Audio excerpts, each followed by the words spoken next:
Welcome, everybody.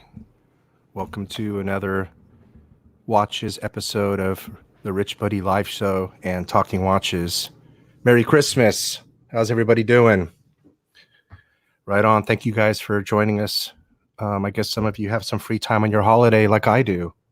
Boy, I've been breaking up my day left and right between all kinds of different things, and I did actually find some time to do a couple of fun live streams. So here we go. This is the heavy hitter, big time player watch show. So only the heavy hitters here. You got to have a 6-figure plus watch collection to be in tonight's show. And we all know that the guys joining tonight do for sure. And I'm just going to give a quick shout out here, a quick warning as far as the trolling may go. Everybody here in the guest broadcast here has a wrench, so troll at your own risk. It's not going to work out very well for you. So without further ado, let's invite all of our guests. We've got I think 3 guests tonight, but 2 of us are backstage. We got the famous and only Wrangler, and we got Victor. What's up, my friends? Hello. Hi, Merry Christmas, Happy Hanukkah, Happy Kwanzaa, everything. Merry Christmas, everybody. Nice. Merry Fistmas, Victor. Thank you. Hanukkah's still here. It actually is nice this year that Hanukkah falls on Christmas for the first time in quite some time. So we're celebrating the same time as y'all are. So it works out. Yeah, but let's be honest. Christmas is a fuckload easier to spell. Yes, it is. I still don't know how to spell Hanukkah. Either the H, a CH, and X. I don't know. I have a hard time with that one. Even on the spell check on the iPhone, it doesn't quite know it every time you start typing it for some reason. Yeah. Yeah. Let's see who's all in the chat tonight. There's a lot of people, actually. We've got quite a few. Blue Shirt. What's up, Blue Shirt? Decon. Hey, Blue Shirt. Hey, Yankee. Blue Shirt joined me earlier for the earlier broadcast. Yeah, I was watching that. I was on my way to my parents' house. I saw that. Cool. Pete, Dan, Decon, Grendel, hello. Sven, Mousy Pluta Prestige, welcome. And something. Who else? The Watch Lounge. And whoever else is not typing. Thomas, Tom, Flippin' Zippo, a bunch of the regulars, James, Maine, Tom. Boy, I can go on forever. Wow. Logan, Tennessee. What's up, guys? And Haja. And like I said, I know lots of you don't like to type in the chat. So hello and welcome to all of you too, and to the Periscope people. Here we got Bud as well. So we got a full house of heavy hitters tonight. Hey, Bud. What up? What's up, Bud? I don't think we can hear you, buddy. Yeah. Is Bud muted? No, he's not. No. Well, he'll try again, my friend. We'll keep listening for you. Remove him and add him. So what have you guys been up to for the holiday? Anything exciting? Did you guys get any watch-related inventory? Toys, gifts? I did, yes. I got lots of stuff. I got, Well, do share. let's see. I'll actually try to show you guys. I got a book, a Royal Oak book. Ooh. These things are like, heavy-ass books. Yeah. Heavy on the wallet, too. Yeah. I also got a Patek Philippe book, which is really nice. This one's really good. I'm surprised how good it is. It's very, very thorough. It has It has who are they by? This one, the Patek book is by Michael Meltreader, and it's really thorough. It has all the Patek Philippe history. Like, it's crazy thorough. I don't have those Madani books that Paul mentions. That he just received. Didn't he just get some? Yeah. I think at some point, I mean, when I get really into the history, maybe I'll get them. But then this Royal Oak one is actually by the brand. It's kind of like, it doesn't go over it does go over their history, but it's kind of like a catalog of all their watches from of the Royal Oak since it came out in 72. Very nice. Yeah. You got that watch stand, which is so cool. I actually was looking today again. I wanted to justify it. Oh yeah, but I got an Archie avatar from Uwe. Is that the one you have right now at the? Yeah, that thing's pretty funny. It's the best Christmas of all. Hey Turkey, hey Yankee, hey Haja. Let me see. I'm gonna try to pull up a photo of that watch stand for those who haven't seen it. Dude, it's so nice. The AP, like in their advertisements, they use AP and Rolex on it. Hello. The AP is so good on it. Oh, there's Bud. There we go. Now we can hear you. Hey. What's up, fuckers? What? Not much, man.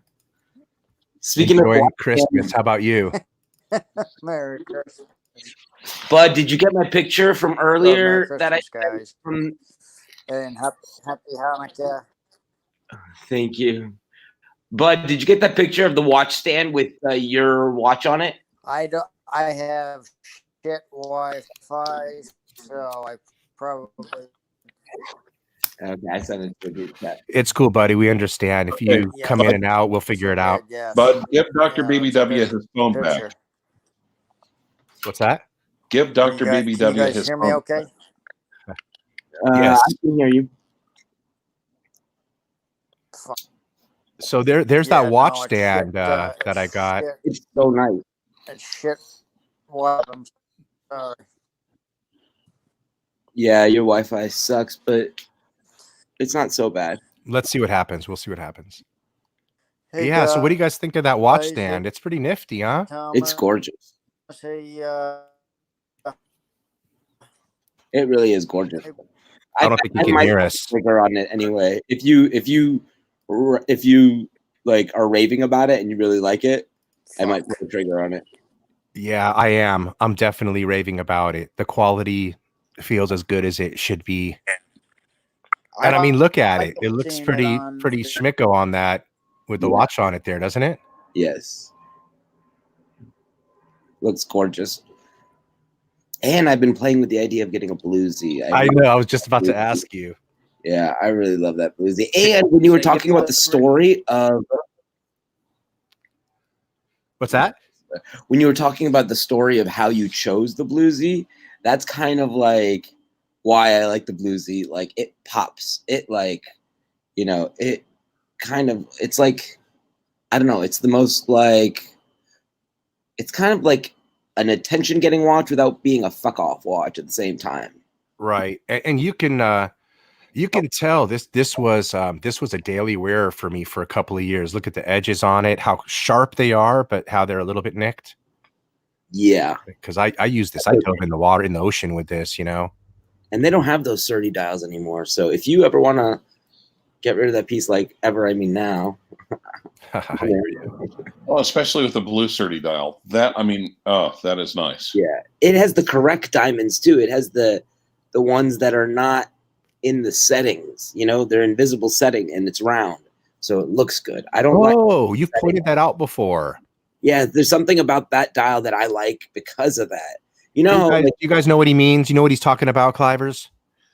I think he does, but a better picture, maybe a head-on photograph of the watch might help just a touch. But when there's diamonds on the dial, it has like settings. It's like these little prongs that come out. They set them on these square, right? Exactly. Okay. These square like pads. Right, and then And you can see the square behind it. There's a square background with a round gem on it. and As opposed to a Victor saying here, it's got a round background with a round gem set on the round background. And it's an invisible setting, so it's like you can't really see the setting. They do that in a lot of jewelry. It's like a traditional setting, and I don't get it either, you know? Yeah.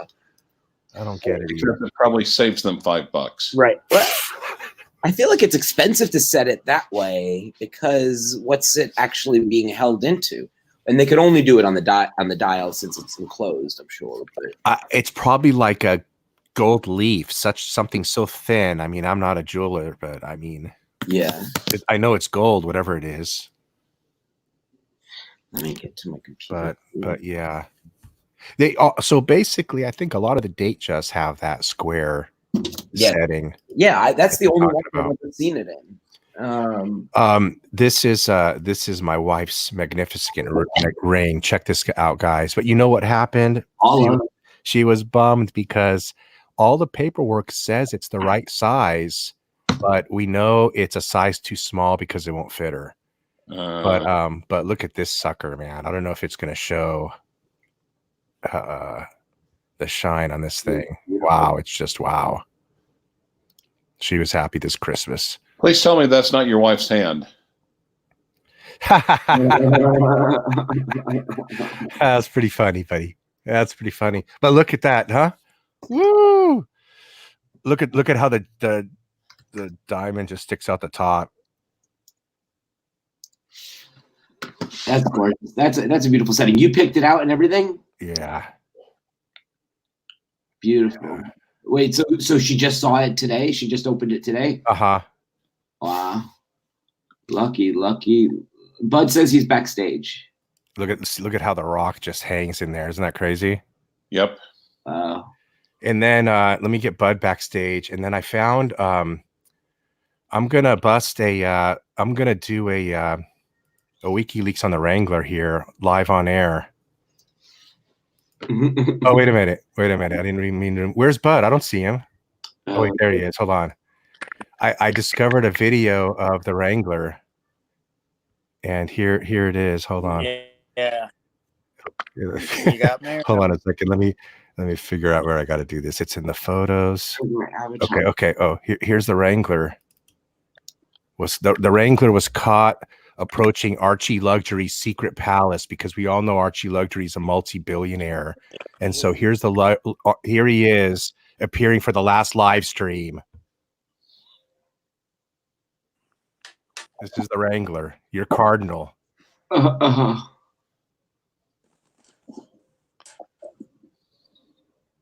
Here comes Clive. He's coming. Where's Clive?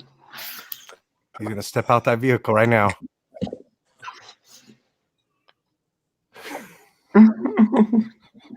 Is that the Pope? There's your cardinal, ladies and gentlemen. That is a secret video released on the Rich Buddy Live show. I think that's the Pope, actually. Wait, so Pope is more than a cardinal, right? Oh, yeah. I don't know how the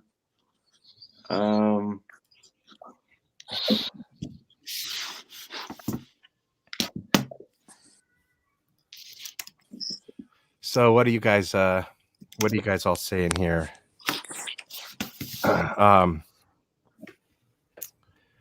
Yeah, we love Victor. We love everybody here. Everybody's really fun to hang out with here. So that was Clive getting out of there. Can you guys hear me?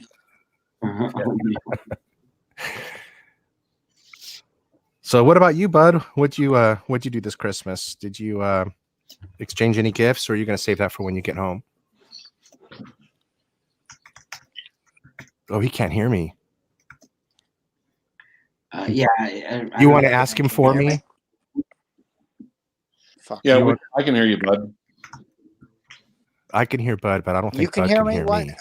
That's usually not a one. You, Rich. Can you guys both hear me except for Rich? Oh, okay. Yeah, no, you're good. You're good. Now I We can can all hear you. Okay. Can you hear me? Okay. You got. Yeah, I got your. Yeah. I got it. Now you're getting better. Did you get any watch cloths, watch winders, or anything? I got a new Apple Watch. Did you? Oh, nice. You guys got me or no? Have you tried the California dial on it yet? Yes, we can hear you. You're okay. Keep going with your story. Am I good? Okay, I got a new Apple Watch. That was my Christmas gift. Nice, nice. It sounds like there's a delay, so we'll work with you on that. We'll give you time to answer us after we speak. Okay. All right. Well, It's okay. If it disconnects again, don't worry about it. I'll just get it in the chat. What, Dan? What's a watchcloth? I mean, it's like a loincloth, man. What do you mean? What's a watchcloth? Now, Bud, before you disappear again, can you deny that the moon landing ever took place?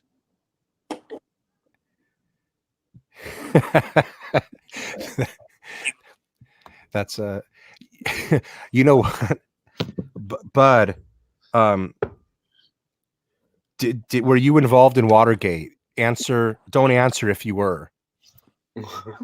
Right. Hey, that was the best thing I ever saw today. And as a matter of fact, I may have it here to share with you guys. Okay, hold on a second here, guys. Do I have it? Everything. Oh, water. Yeah. You're drowning, buddy. You're drowning. Okay.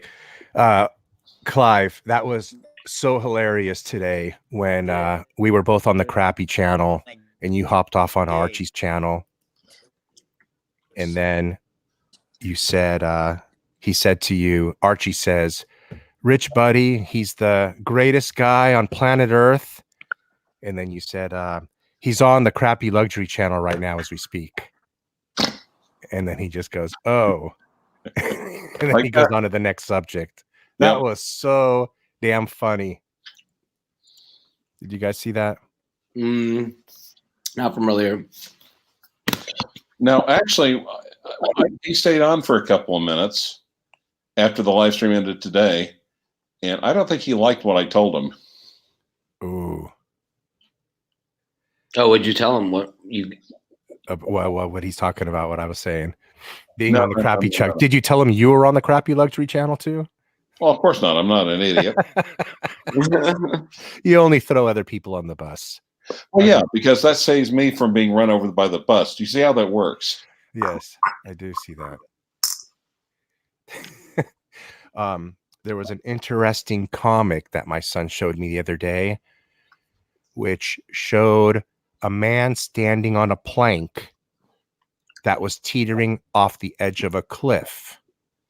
And there is a man standing on the other end of the plank, and his weight on the earth is keeping the other guy from falling off the plank that's teetering off the cliff. And the guy that's on the end of the plank is holding a gun to the guy that's standing on the earth part of the plank. I'd have to show you the picture, but it's like if the guy on the end of the plank shoots the guy that he doesn't like on the other end, he'll end up falling. Oh. Anyway. Gluttons for Archie punishment, I suppose. Only when I want to go on there. You know what? I kind of learned to just make very occasional appearances. I mean, I've been doing them a little bit more than lately, but before I only used to go on just to save his ass. You remember when everybody was mad at him? You guys were all pissed off at good old Arch, and none of you would go on, and I'd wait, and he'd be like, please, somebody, and even the chat would be like, Rich, you better go save him. You better save him. Wait, Federico? No, on Archie's channel. Clive. Oh. Everybody abandoned him. Tanzil. Well, no. When was this? How long ago? Okay, whoa. Let's just back this truck up right freaking now, shall we? Mm-hmm. Number one, it's his channel. So emphasis, his channel. Number two, there is no preparation. There's no lead time. There's no planning. There's no hey, I'm going to do something on Wednesday. I think I'll do it about 5 o'clock your time. Anyone free for that? I'm like, let me look at the schedule. And he just expects people. He just throws it up and expects everyone to go on with no no preparation, with no advance notice. Just drop everything we're doing, and sometimes we can't do that. Yeah. No, and sometimes we are pissed off at them. Well, actually, most of the time we're pissed off at them or slightly disgusted by them. But either way. But he'll do that. And there's no topic. And it's just a big e-begging stream. But but he can't do it by himself. But he doesn't. He won't put in the effort to ensure anything. Remember the 7 P's. Prior proper planning prevents Paul Pluto performance. So I mean that's how I started getting on there.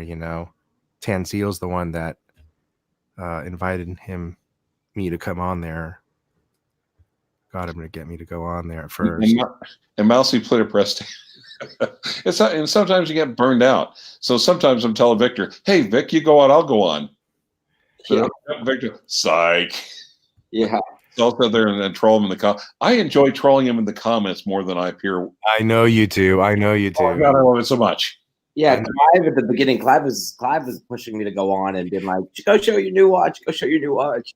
Hey, you know what, bud? I know you want to participate, so just comment in the chat, and I'll pay attention for you and make sure I post every single one of your comments without missing them. All right.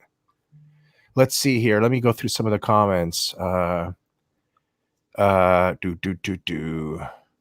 Yankee Doodle. Let's start with this one here. I'm surprised Federico hasn't caught on to doing live chats. He needs the money to pay for his Maserati. I don't watch that guy. In fairness, he hasn't at all. So you can get those for like 20 grand. His watch channel to me, the few times I tried to watch it, just seemed to me like it was just a selling channel, literally just like a home shopping network for watches. So it turned me off very quick. I like Fed's channel. I think it's pretty informative. I mean, that's just me. But okay. Well, shit. If you say that, I might have to give it a second chance then. Yeah, I actually really like. Well, I mean, yeah, for the most part. Maybe I caught the wrong shows. Yeah, some of them. Sometimes he does. Like sometimes he plugs his watches, but not in a way that gets too annoying. I wouldn't say it's like all the time. Like, but here's also something about being a watch reseller or something like that. He doesn't have to necessarily push what's in stock because if he's got a going concern, he's going to have watches coming and going all the time. Right. Yeah, that's true. Yeah, and like to talk about a watch would be dangerous because by the time someone wants it could have already sold. Exactly. Yeah. I actually like that. Do you guys ever talk to him just on the phone or? No, not really. No, I've had zero interactions with him. But I don't. It's kind of nice because he's got a kind of a foot in both camps. He reseller, but he's also a little bit of an enthusiast as well. So, yeah, he's definitely an enthusiast, and he likes. He's into kind of like obscure brands, not obscure, but I guess independent brands too, which is kind of cool. Stephen Lee says he missed Fatso's stream earlier. Christmas is good for him. Grendel says we're always mad at Fatso. Neo says, Rich, that's called mutually assured destruction, aka the nuclear arms race we spend billions on. I'm not sure what he's referring to. It has something to do with Archie's channel and him blowing himself up, I think. And the super chats, maybe. Yankee Doodle. Why doesn't Archie give us notice? What the fuck? Yeah, I don't know. He gets no super chats without guests. He gets desperate. It used to be the opposite. I mean, I've seen him get really good super chats when he's ranting and going on a roll with all the watch questions. I've tried to get him on that roll before, encourage him, to get on that roll. I think you have too, but like you said, the super chats interrupt the roll a lot of times. Exactly. The ebb and flow of the conversation. And this is how YouTube is kind of screwing with everybody, because it used to be you would get, because they really cut down on the monetization, So How's that? They used to pay a lot more for monetization, for views and so forth. If you got monetized, people watched it, but they cut down the amount they give out for monetization. Instead, they want you to raise the money on YouTube with super chats, so they can take. Well, I think it's like 20% off the top. I think 30, right? Oh yeah, I can't remember if it's 20 or 30. So that's one of the reasons I'm just not really big on super chats, because it's just like, well, screw you, YouTube. But we're at the live stream, though. Archie's talking about I'm down. Oh, I'm just hate Christmas. I hate Christmas, and I kind of called him out on it. Yeah. Well, I missed the live stream today. So today's live stream, you called him out on it? No, afterwards. If the live stream was still going, but I just had. I think. So keep in mind, though.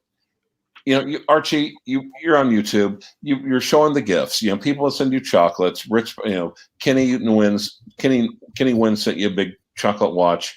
Rich Buddy sent you stuff. God knows Dr. Spog sends you stuff. But you realize that we're adults, right?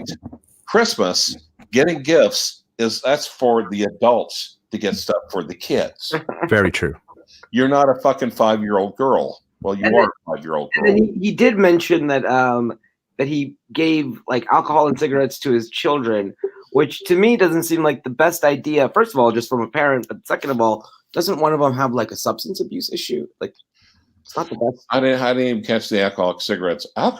Wait, how do you do an alcoholic? No, an alcohol and cigarette. Oh, okay. You can hear the Daytona.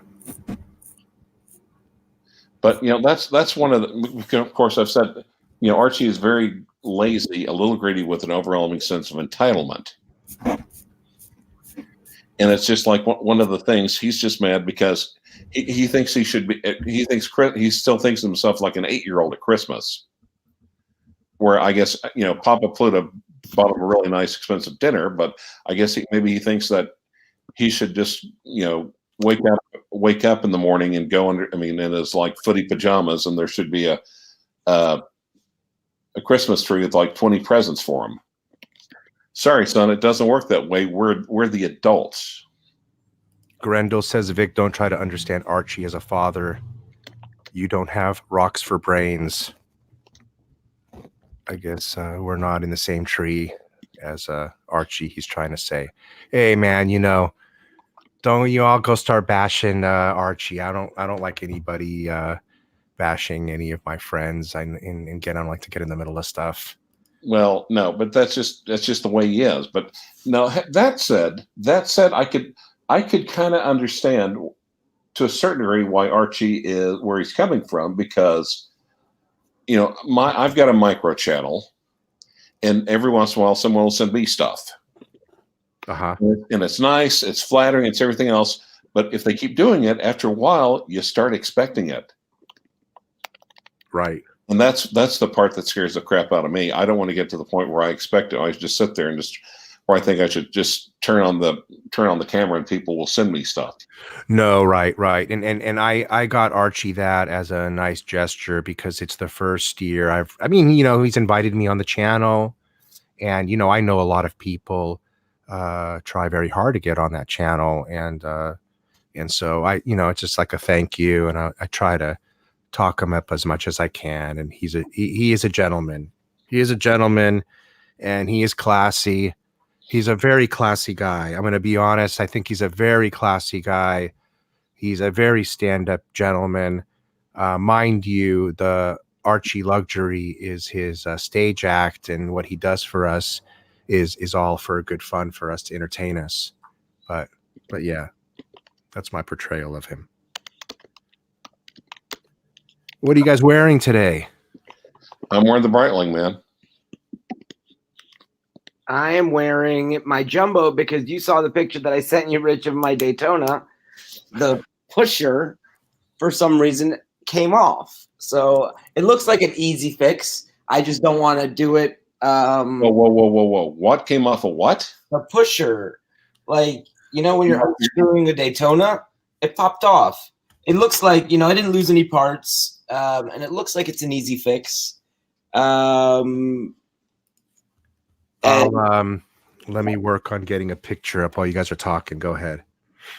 So a pusher came off your Daytona? Yeah, the pusher came off the Daytona. Your brand new Daytona. Yes, the brand new one. And Whoa. I'll show you actually. You know, it must have got damaged from the Rolex bubble bursting. I don't know. Let's see.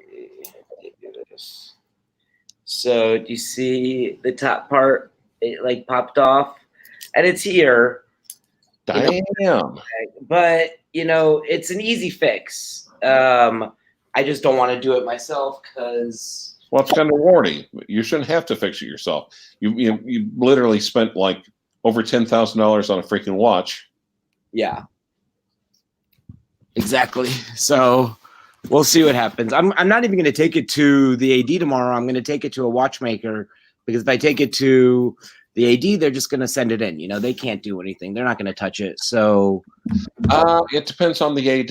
I've actually been hearing that Rolex is getting rid of ADs that don't have watchsmiths. Well, with all due respect, I don't trust my AD to whenever they fix links or they scratch things up. So yeah, I mean, what the hell's up with these guys? Yeah, and that's not just mine. It's a lot of them. I don't know how. A lot of them. Why are they so reckless with a damn luxury piece that they know you have to not scratch it in any instance? Right. They don't have. Fuckers. They don't have trained people. They have, they'll have like one, maybe. I think, they have like one trained watchmaker, and then the rest are just, regular people who are kind of, being told what to do, but they don't have the experience, and it's just.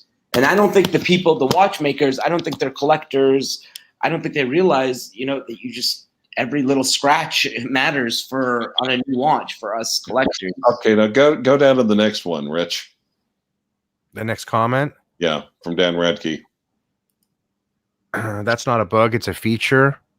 Hashtag Rolex be coasting. That's why I was saying after Basel World this year, Rolex be coasted.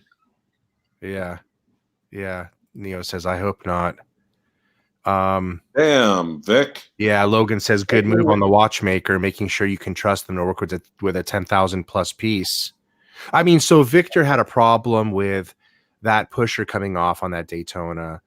Now, I'm going to tell you, you left them that watch so they can fix the damaged bracelet they damaged. Is that right? Me? Yeah. Didn't they damage the bracelet when they were sizing it? Oh, yeah. On top of that, this is the third problem I've had with this watch. So they probably dropped it without, right? They probably dropped it on the pusher. No, because what they did was when they were changing the links, they really tore up the screws, because you're supposed to heat it up so you can loosen the Loctite. That's the appropriate way. That's what Rolex recommends. That's what they should be doing. But they don't always do that. And sometimes the Loctite is pretty thick, so then they apply a very large amount of force, which creates, damage to the screw heads. So they just ordered me new screw heads, which is fine. Damn, Vic, has been your week, hasn't? Huh? Hasn't been your week, buddy. No, not with this. This watch has given me some problems. Yeah, so I don't know. Right. Well, I've cleverly avoided all these Daytona problems by not being able to get my hands on a Daytona. Let's see here. We got let's see here. What's up, Steven? How about what do we got here? I know there was a watch question I missed. Hold on a second. Someone hit me up and said, I'd like to get a Panerai 111. Any thoughts? That's rooted rotor. Rooted rotor. Jace. What's a Panerai 111 anyway? It's a sandwich dial. I think it's the one that 10 has. I think the 111 has the sub-seconds at 9 and the 112 is just a two-hander. And it has the original, what is it, ETA movement. and it has a sandwich dial instead of a sausage dial. Okay. So any thoughts on it? It's a classic watch. It's I think if you're going to go and dip your toe into the Panerai waters, I would say a 000 or a 005 or a 111 or a 112 is the place to start off with. The quintessential essence of the brand. The trouble is, though, there are so many damn fakes, and considering a lot of them since those ones especially were ETAs, not terribly hard to fake. Right. That's actually one of the reasons why Panerai, I think, started going into more in-house movements, more complications, on top of justifying price increases. Right. So here is the PAM 111, and that is the one that's most recognizable, I think. I think I'd say the base, the 000, the base logo is probably would. That's the submersible, huh? The other one, maybe? No. Okay. 000 simply has a sausage dial. It doesn't have seconds, and it just simply has Panerai, and then has the OP logo right above 6 o'clock. Okay. So, I care for this watch. It looks nice. It's a nice watch. I like. It's on a rubber strap. Rubber or croc, I think, or alligator or something like that. The choices. Like I said, I had a base logo. But man, you gotta be paranoid as hell when getting that thing. I think this watch is a beautiful watch. It's everything you could possibly need in the price range it's being probably offered at. Rubber looks great. Everything about it looks great. Don't you think, Victor? Yeah, I'm actually thinking about getting a Panerai soon. I'd never had one. They're really great price points, and if I could, there's one or two that I could pull off on my wrist. Yeah, and Rooted says that Tan got his for $3K. I mean, how do you? That's what I was about to say. Yeah, how do you beat a great watch for $3K? Staying on the subject of Panerai, getting a 0 for $29. Derek says, "Does anyone think Panerai will come out with a 40 millimeter Luminor or Radiomir?" Possibility. I mean, the weakness of Panerai as a brand is that classic iconic watch, but it's kind of a one-trick pony.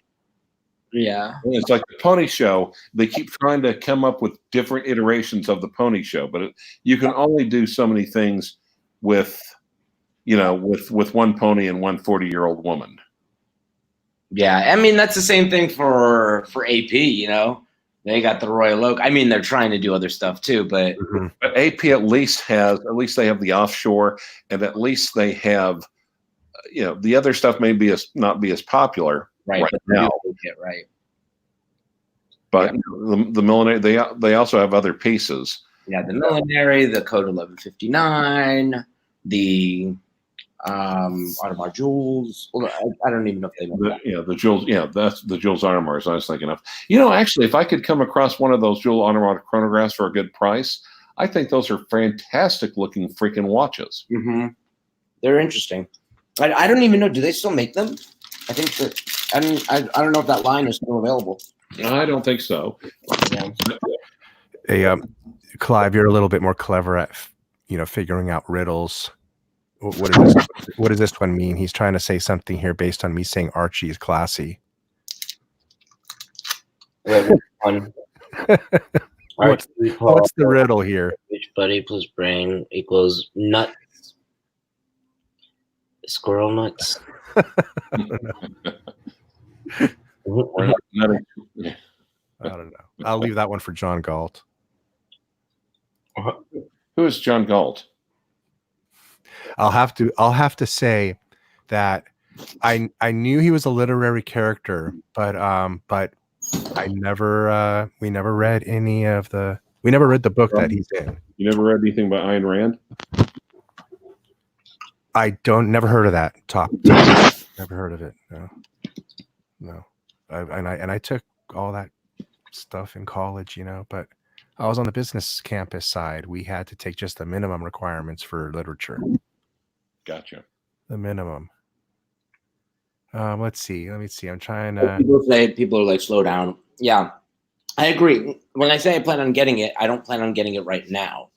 I'm only in the market to get watches. Like if an AD calls me for something that I in the future would want. For a while, I won't be getting a watch that's not like an offered watch. Let's see. I'm trying to skip back to see what I missed before I come back to the newer comments. Derek says, Victor, I like your ceramic white Daytona, one of the best modern day timepieces, bar none. Yeah, Derek just got because I was chatting with him, he just got a Zenith Daytona white dial. That's an amazing, amazing piece. And I want to add that someday. He got what? What did he get again? The Zenith Daytona white dial. Is that what you said? Yeah. Nice. That's such a cool watch. That's congratulations, man. That's a cool watch to wear. That's an investment watch. It checks all the boxes. Congratulations. Hi, Captain Zed. He says he bought a PAM 510 from Turno in 2015 at retail. Ooh, sorry. Ouch. Deepest condolences. Well, Dan says the 1159 sucks. I mean, who knows? I mean, I tend to agree. There's only one that I like, and I still wouldn't buy it. They're so expensive. And is that the chronograph one with the oh my god dial? Yeah, with that dial with all the stars. Yeah, it's so beautiful. I think I haven't seen the 1159. I don't think you have. Clyde has, but I'm sure Victor has because he's been to AP just recently. Yep. And what do you think? I go to AP I hang out there. Like, right. Well, tell us about that 1159 a little bit. My opinion is it's a similar thing like the Cellini, in the way that like it's very expensive, although it's twice as expensive as Cellini. It's for what you're getting. You can get a Patek, and they're 30 grand and up. So they're large. They're dress watches, and they're not very interesting to me. They don't I don't find them beautiful, like inherently visually beautiful, except that one. So price wise, I wouldn't buy it because it's so expensive. And for that money, you could buy something so much more beautiful and classic looking. It's large, which limits, people with small wrists. And then it's crazy, it's expensive and it's not pretty. So I think it was a failure on their part. What's the price ticket on that watch at the store there? It's a lot because they're all gold. It's 38. No, they come in different. There's the 3-hander, the chronograph. They have different versions. But 30, 40, 50, 60. It's crazy. It's not cheap. You're going there and paying top grade money for a top grade piece, but not one that we're all been salivating on for. Yeah. The watch line makes a good point, but because we are very picky as enthusiasts, he says it's funny how picky we are as enthusiasts. We ask the company to come out with something new, and they do, and we complain about it. Mm-hmm. It's interesting, but when Rolex does it, we all are like, "Ooh, wow!" Because they don't do anything too. It's just a mild change. They don't change. Rolex is very conservative, but even the double cheeseburger from last year. Even we were looking at that saying, really? Wait, which one? Yeah. What? Oh, wait, what? The double cheeseburger, the two-tone Sea Dweller. Sea Dweller, yeah. That was, people weren't happy about that, but that you could find in a case right now. That's not a super hard one. So it doesn't make sense to get it, Clivers, start this one off. What you got? What's your preference, Hulk or Batman? What do you like? Gislan is asking us, what do we prefer, Hulk or the Batman? He prefers the Batman. I'd probably say the Hulk. The Hulk is just a tiny bit more understated. Really, I think it's for me. I think it's kind of the opposite. I could walk into the office with a Batman, but the Hulk kind of feels a little out of place. What about you, Victor? That the Hulk feels out of place. He prefers the. Clyde said he prefers the Hulk because he No, thinks no. it's a little bit more No, understated. no. The Batman. I'm sorry. Did I? The Batman over the Hulk. Yes, I think the Batman is understated, and the Hulk is just Yeah, it depends on, my view is it depends on how one's collection is. Like if you have a collection like Rich or like Bud that's very big in Rolex, then a Hulk makes perfect sense because you want to, from the regular person's viewpoint, I think all Rolexes probably look more or less the same. So you want something unique. But I think if you're just getting a Rolex, yeah, I agree with Clive that the Batman's more understated and would be better if you have just one or two or maybe three Rolexes. I love my Batman. My Batman. It's so versatile. It's the perfect businessman watch. Yeah, it's a GMT. It's a great watch. I look at it as a power watch. And you have the Oyster one. That's Don't you think it's a good power watch? Yes. You see someone wearing a Batman, I think it's a great, they have other watches. That's not their only watch. I would think.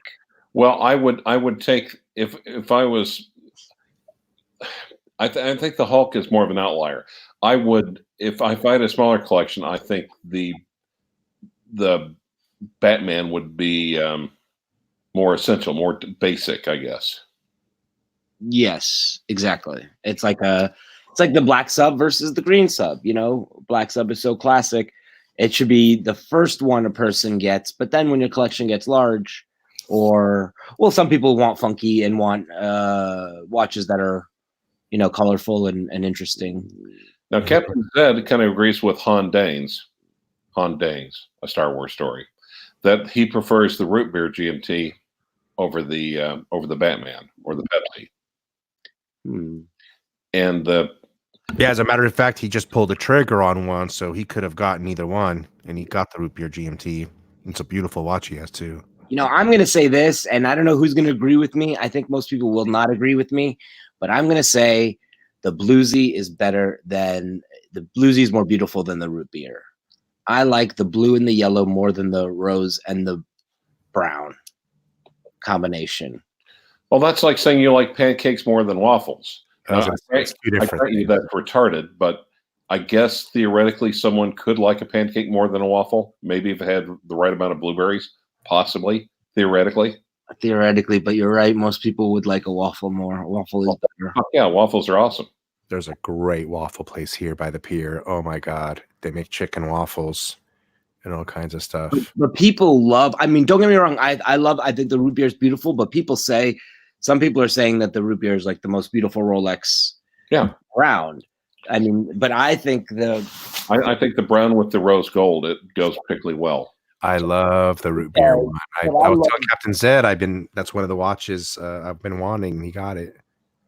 I'm a little jelly over it, that watch. Yeah, Captain Zed says the pre-ceramic Bluesy. That was the best one. Man, if they could bring those colors. That purple? Yes. It was like a bezel. Yeah, it wasn't purple. It's like royal blue. I liked it. Or maybe because they're faded a little bit, they turn a little purpley. Is that what it is? Okay. Griddle 62 has an inner. I think he's got his thumb on the pulse there. He says the Bluesy's way more versatile, but that root beer is badass. Yeah, well, okay. The root beer reminds me of Clint Eastwood holding a Magnum.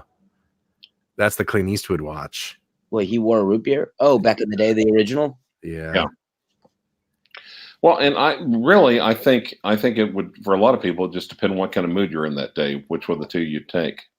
Yeah. I don't think, when I say I prefer the Bluesy over the root beer, I'm saying it like not by much, but interestingly, the market disagrees because the Bluesy you can get, any day of the week, and the root beer you got to go on a list for. No, I disagree. I disagree with that for one fundamental reason.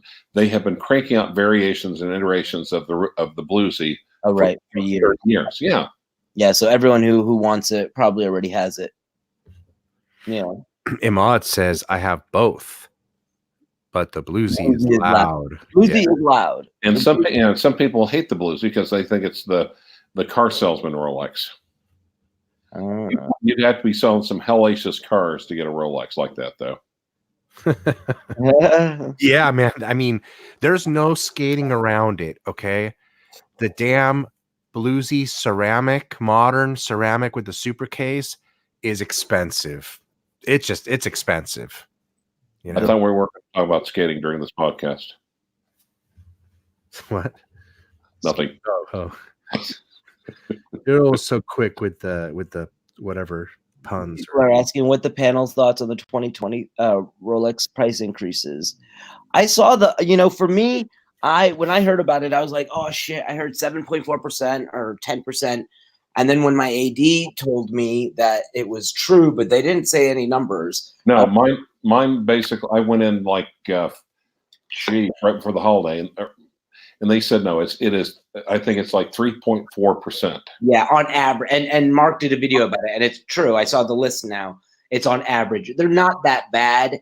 So I was thinking, if someone's going to buy, like, if someone has plans to buy like a president or a gold Rolex, let's say sometime next year or, in the near future, if it was 10%, it would be wise to get it, before the year end and save $3,000. But it's not that. It's not, it's a few $100 on each model. It's a pain in the butt, but it's not going to break the bank. I don't think it should push anyone into buying something now rather than next year if they were gonna wait. So 3.4% on average, like Mark was saying, the Daytona is going up by like 7%, but the Datejust is going up by like 1% or something. Well, in a way, I think if they just do something to basically leverage the price of the more popular pieces, I would applaud that, because that would mean Rolex is at least recognizing the freaking market. That they're to increase the price on the popular ones, yeah. I don't think that's going to make zero difference. It's not like people are going to say, "Oh, I'm not going to get that Batman now because instead of Right. $10,000, it's going to be $10,350." No, right. And It's look, just gonna FOMO you into getting it sooner. You're just gonna want to get it now. right. Patek went from 23,000 for the 5711 to 30,000 2 years ago. Yep. It didn't change a thing, and the market and the demand went up even. Now, I'll tell you what, it does make a difference with the Patek, because that damn price increase is very significant. 5% or 10%. 10% It was 25%. Jesus, man. 711 2 years ago. Whatever it was this last year. This last year they raised it on the Aquanaut, on the Nautilus. There was a price increase. So I don't think the price I increase. didn't agree with that, but yeah, there was. No, that's true. Yeah, there. and that's a significant one. I'm talking a few $1,000s per watch. Yeah. Damn. Yeah, and it hurts, but still, they're doing it on the models that are, they're trying. Patek it's a smaller company, so they can do it more easily than Rolex. But what they're doing is trying to reduce the demand for these popular watches. And Derek brings up a great point for some of us here in the United States, and Crappy brought this up earlier. One great thing about living in Portland is 0% sales tax. Wow. Of course, and Crappy brought this up. One bad thing about living in Portland is Crappy. Living in Portland. People love Portland. It's a cool city, except it's gray all the time. But yeah, imagine getting an expensive watch and getting to wear it out the store. That would be nice. Instead of having to ship it out of state and wait for it to come back. Thomas is right. Thomas Burnett says the pre-ceramic root beer on the Jubilee is awesome. I love the way that dial and bezel fades to a beautiful golden hue. That's very 80s. Very. Yeah, vintage watches are so vintage. No, but I mean that look. Deep. The older Bluesy doesn't feel dated or 80s, just like the brownish, the golds and the browns. Because that was was it yellow gold or rose gold on the root beer? Yellow, I believe. Aren't they yellow gold mostly? I think so. Rooted Rotor asked Vic, "Can I get on a list for a 1500 Royal?" No, it was yellow gold. It was yellow gold. The rose gold is the first GMT with rose gold, I think. Yeah. Vic, can I get on a list for a 1500 Royal Oak with no prior history with the AD? If so, how long of a wait do you think? If you're not trying to get the blue dial, I think it's possible to, I think it's reasonable. Well, when I called them in the Beverly Hills boutique in the summer for one, they told me to get lost. I have to have a history to get anything. There's a wait list for all of those watches. Yeah, I mean, there is. Secondhand, though, Vic, we've been talking about it. Secondhand. Remember, my AP, the AP that opened up here is brand new, so they don't have the clientele that all these established boutiques have. Right. Because they've always told me to get lost everywhere, also. Right. So fly to Georgia, make a few trips, and there you go. Atlanta, Bud just did it. But Yeah, but you gotta be spending money, man. Look. Just don't lie to him, Victor. No, I'm not lying. Even going into a brand new one, they're not going to give you a 15500 unless you buy something else. Okay, well, yes and no. That's generally the rule, but come on, but I did get the jumbo without history. So there are some. If you build a relationship with promises to buy, with a lot of stuff, though, right? No. I showed a lot of interest. I went directly to the guy who decides on. Okay. Let me put it this way. Let me just put it this way, because I kind of want to win this argument. I mean, look, you're gonna win.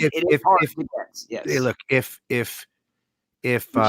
Rooted Rotor goes over there, they're not going to know the guy and expect him to see his face again after he probably gets the one watch, even if he says it and jumps up and down and says it. I don't think they're going to get the same with you. They're going to have the impression that you're going to be there every freaking week and hanging out every week, and you're completely different how you approach getting the watch. I mean, he's got to live there to get the watch. To build that relationship, you do have to live there. Yes, you gotta be. I mean, I'm trying to work my charm here, and it's difficult. Even I agree. You have to have a presence in the store. You have to get to know them so that your name comes up when they're thinking about who to give it to. Absolutely, yes. But I think the 15,500, you look at it, they don't sell for that much over retail, so they can't be that. Correct. Blue dial is hugely over retail, so that's impossible. But and like Ahmad is saying there, what he's saying, 23.5 new, you can get them secondhand for that, so you might as well just get it for from a gray dealer. Absolutely, I agree. When I say you might, it might be a while. It's not impossible. It's difficult. I would rather pay the extra $1,000 or $2,000 and get it from a gray dealer and skip the weight, skip all that stuff. But I will say this: I think. Oh, someone says $15,500. $15,500 is going up $1,100 in 2020. Wow. Those watches are going up in price because they're with AP's new vertical. They're doing everything vertically now, so they're controlling distribution, and it's going to be tight. So it's going to be harder and harder to get watches as time goes on. Now, Victor, is it true that you're in fact the illegitimate son of Duty Robson? Who's Duty Robson? Big time AP enthusiast. Yeah, he's one of the biggest AP enthusiasts in the watch group here, but we haven't seen him in 6 months in any of the groups, at least, right? Or do you see him? I don't know who that is. So yeah, he's a big AP guy. They fly him into the factory to get his APs. He gets all the open worked pieces mostly. Oh wow. So yeah, Rooted Rotor, I see your response there, and I agree with you. But in my defense, I'm not kissing ass. It's right next to me where I get my Starbucks. I like to look at watches. Obviously, I'm going to hang out there, so they're going to get to know me. But yeah, it's not worth. It's kind of like hanging out here in the chat room as much as we do, as much as you do with us. Yeah, Eric, hanging out here. Well, yeah, and he does the same at the dealer. And the truth is, that's where I meet other watch people, because the people who come in to look at APs, they'll see something. That's how I start conversations. That's how I, because I have a watch club. So I'll be hanging out at the ADs because they're all next to each other in the mall. And that's where I get my Starbucks. It's the closest Starbucks to me. So I'll just get my Starbucks and I'll, if I have a little time, I'll browse watches. I've obviously become friendly with all the salespeople there. So but I meet other watch enthusiasts, and that's how I made a lot of friends and made friends with people and invited them to join my club. And I used to do that. Go ahead. I'm sorry. Victor's tactic is to go in there and start talking until they sell him a watch. No. That'll work, They won't. I wish it was that easy. But so I kind of do the same thing, and but it became a lot less frequent. But as I feel better on good days and stuff, I go do that, and I'll go do more videos for us and things. And I think people are confusing kissing ass with presents. If you don't want to go to the AD, don't go. And then if you feel like you're obligated to go just to get your watch, then it becomes a burden. For me, it's not a burden. I'm not kissing ass. I'm just showing up there because I want to be there. So what kind of presents do you give your AD? Oh, like presents, like gifts? Yeah. Nothing anymore. I gave them one time. I realized it wasn't something, like I gave a bottle of alcohol one time. Just that was one time. Now, Captain Zed is actually having a hell of a good sidebar comment talking about Gorilla watches. Have you guys ever looked? I know Bill Sanders has talked about it. They've had a couple of entries with GPHG before. Have you guys ever thought of them? Or wait, which one? Which watch? Gorilla watches. I've seen those before. Look, they're cool. They're great. Kids watches, right? They're not expensive, are they? They are Swiss watches. I don't know what watch those are.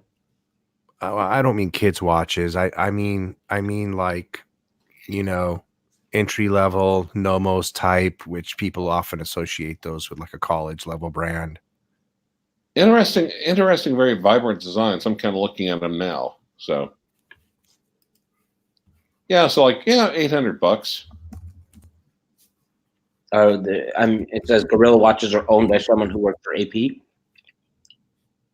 No, I think he's just bringing them up in general. Oh, somebody was in the chat. They're talking about them. Captain Zed has pretty hardcore collection himself. Well, I remember these now. I'll share the screen. Hey, what's up, Mr. Ant?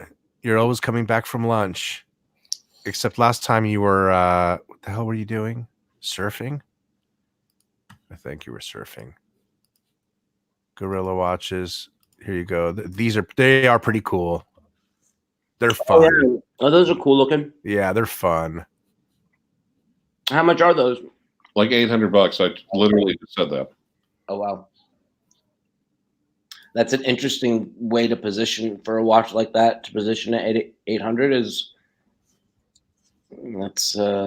they're fun. I mean, I'd get this over a lot of the other stuff that's out there if you're going to spend, like a Swatch or something. Hey, this would probably be more fun. You can get an Apple Watch. Stephen, Rich, do me a favor. Highlight the comment by Stephen Lee. Stephen. Hello, Stephen. Maybe customs. Is that the one? Yeah. Look, Stephen, just have them sneak it aboard Air Force One. There you go. You're welcome. Maybe custom isn't as bad as here in the UK. Box of stuff coming from Russia will get our customers all excited. Well, Russia is cheaper if you buy pre-owned. It is cheaper to buy there, which is cool. If you're going there anyway, why not? Exactly. You guys like the white one? You're saying the white one? Oh, this one?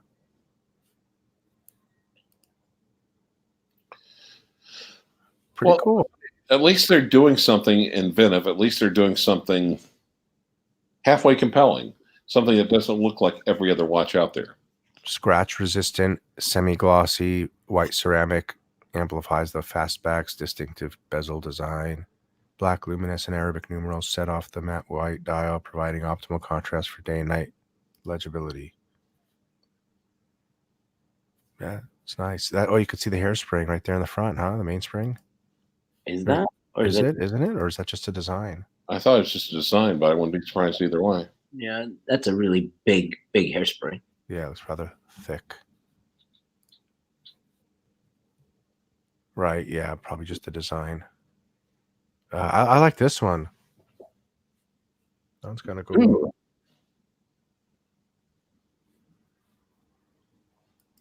Ooh. Smoke eater. Another Richard Mille shitters.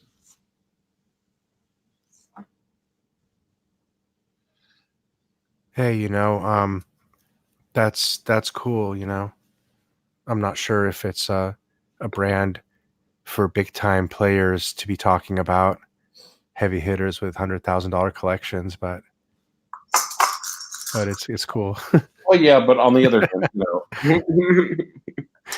on the other hand, I think a true watch enthusiast isn't afraid to look at anything. I know, that's why we're looking at them. Yeah. True. Look, it's got one of those Miyota Japanese movements. Is that what it is? It's nice that it has a sapphire case back, though.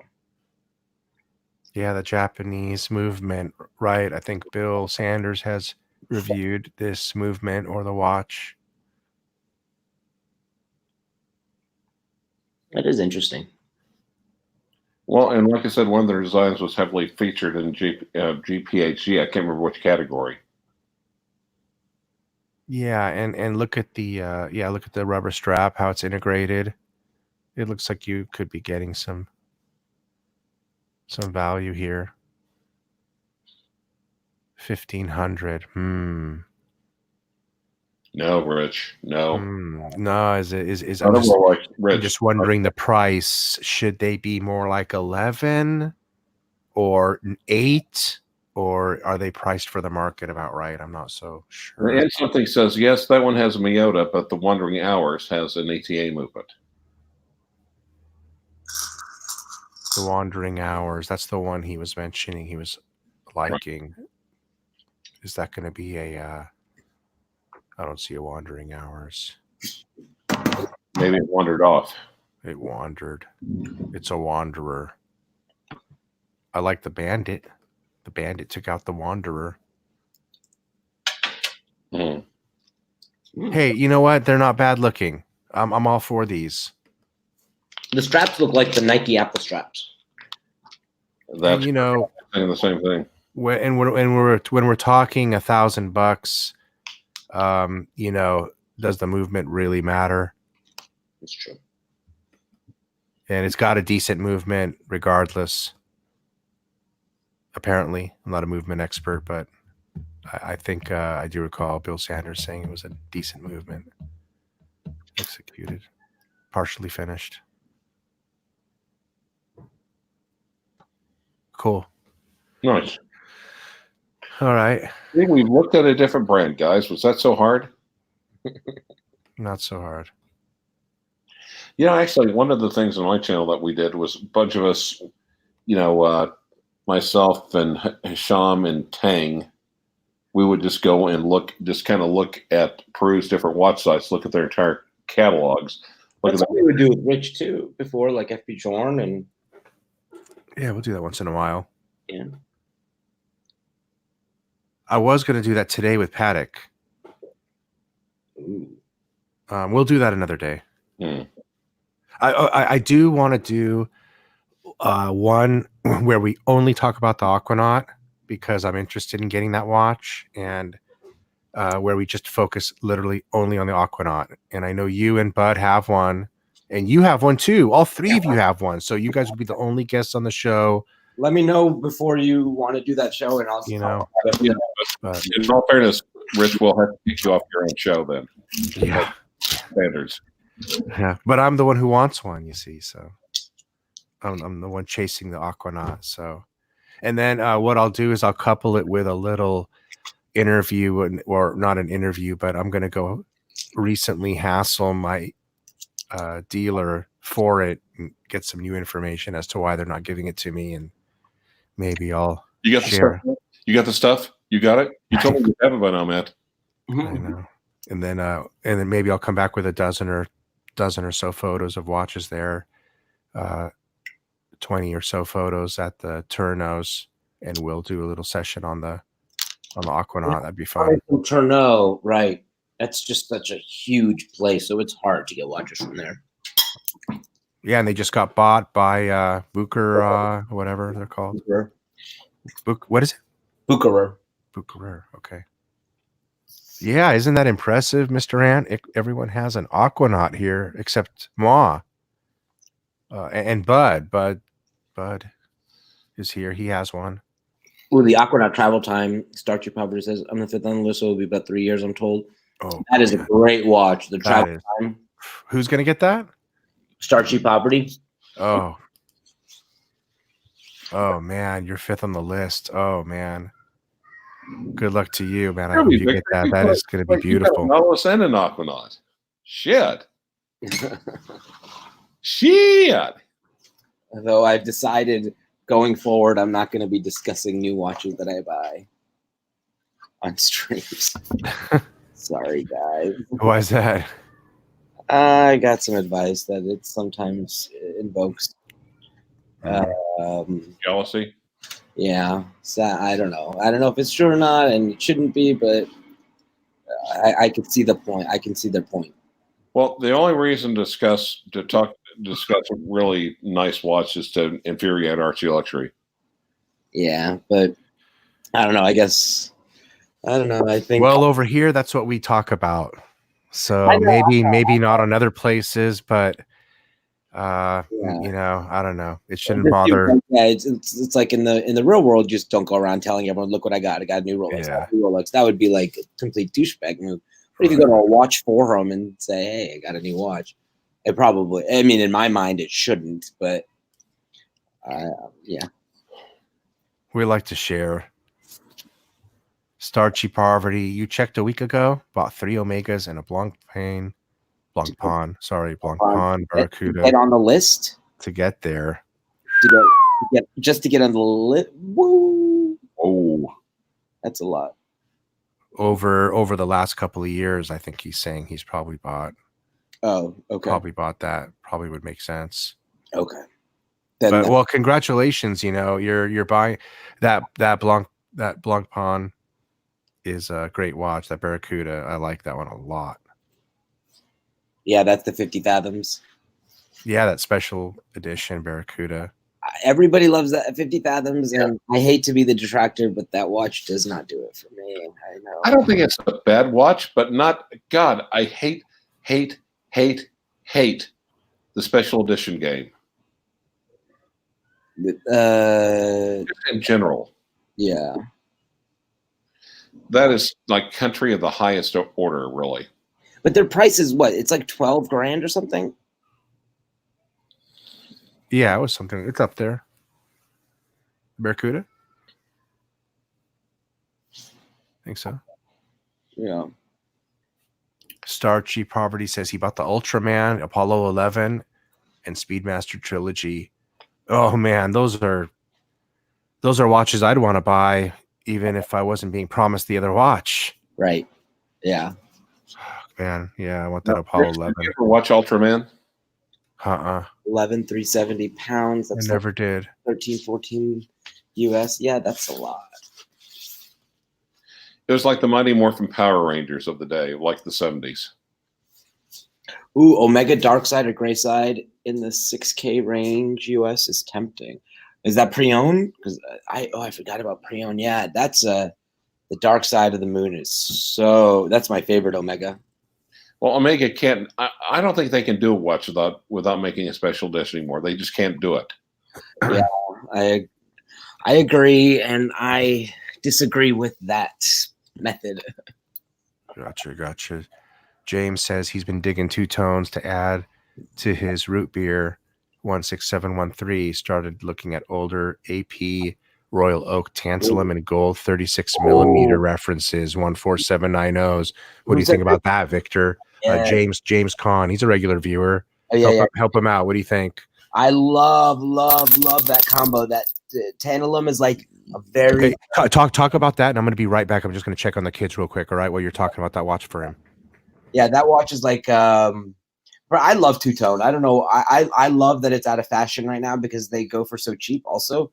But that tantalum is like a very, very dark metal. It's beautiful. With the rose gold, it looks stunning. The only thing is that it's 36. 37, I love AP.30. 36 is okay, actually. No, it's okay. Yeah, that's a great watch. I think Roman Sharf was talking about that too recently in one of his videos. I like his videos. He doesn't have that many subscribers. I'm surprised. But I think he's awfully influential, though, considering his subscriber base. God, he was on cold, dead eyes, though. God bless. He does look like he's a killer, but he's a really nice guy. He just went on producer Michael's show. They collaborated, so I think he's getting a bunch more viewers because of that. But I really like it because it has great production value because he has the resources to, hire someone full time to, create that production, and then he's really informative. And I wish he was a little bit more of a collector than a seller. Yeah, exactly. It's nothing about the market. Nothing. He will go into the watches, the strengths or the deficits of the watches, right? Almost tangentially, right. And then I like it when he talks about his own because he does have a few of his own, and he says he doesn't have any. Then he says, well, there's exceptions, and he does have a few. Like he has the original P402, the Royal Oak from 1972. I love when he starts talking about the watches that he loves because for someone who can basically have whatever watch he wants, it's interesting to see what he's chosen. Who is that you're talking of? Roman Sharf. Oh, yeah, he's a great guy. I love Roman Sharf's channel. I was just saying that I love his channel and everything. The one thing is I wish he just was more of a collector. Well, and Captain said, the flaunting of the house and cars and the travel, etc., is a little painful. Well, keep in mind, he's got that all by basically jacking up the price on Rolex. So, yeah. Yeah, well, no, but okay, in fairness, he's not the one making the money on the jacked up Rolex prices. It's the ones that are getting the calls and selling it to them. Those are the ones that are doing it. There's just the ones that are buying it, which is helping that inflated market, but they don't make more than their 5 to 10% on those watch or any other watch. Yeah, and Todd makes a good point. Vic, we like it when you talk about picking up new watches because you're the one getting the call. You're the only one getting the call, and I get calls from Rolex, nothing else, but I get calls for Rolex. And like I was saying on other channels, you, me, Bud, Clyde, the Doc, or maybe not the Doc. I don't know. Maybe the Doc. Doc has the Doc's got he just picked up something. Killers. Mark. Now, poverty is bringing up a point I'd like to kind of discuss. All the guys that are buying new watches, we're the ones moving the market and trending the market. Yeah, but to what degree are we being shepherded as well? I don't think. Meaning what? Like being told what to buy? Yeah, or being steered towards something. Now, Starchy Poverty is saying, special edition slide, what about the Breitling 806 special edition? Yeah. And he is right. Yeah. Starchy. Breitling doesn't do it all the time. Breitling doesn't do it all the time, and I would buy that watch if it's a special edition or not. I would like it even more if it wasn't a special edition, because if they overproduce it like every other Breitling, I would still buy one. I'd just get one used a hell of a lot cheaper.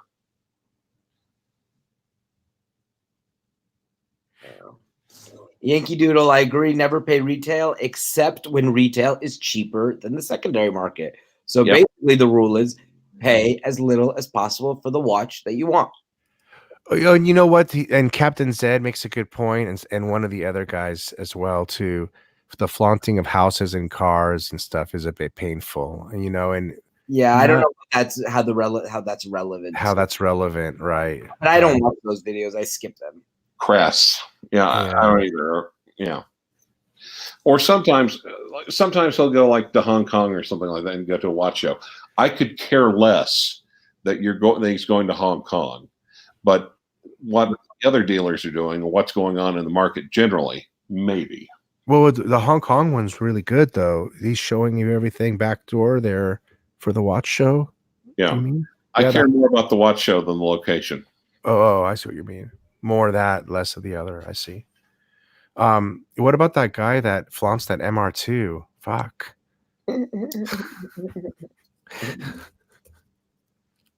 Well.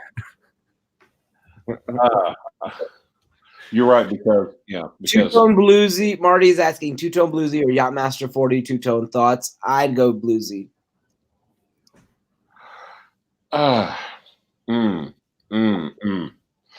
Grendel, I could not agree with you more. That is like preaching to the choir. Like that's just like that statement like hits home with me. Like that's why I'm shocked. No, and the bigger the buys and the bigger watches we look at, the more people are interested. But I mean, it's hard to keep up with the demand of what people want to see. Even we can't even do that, man.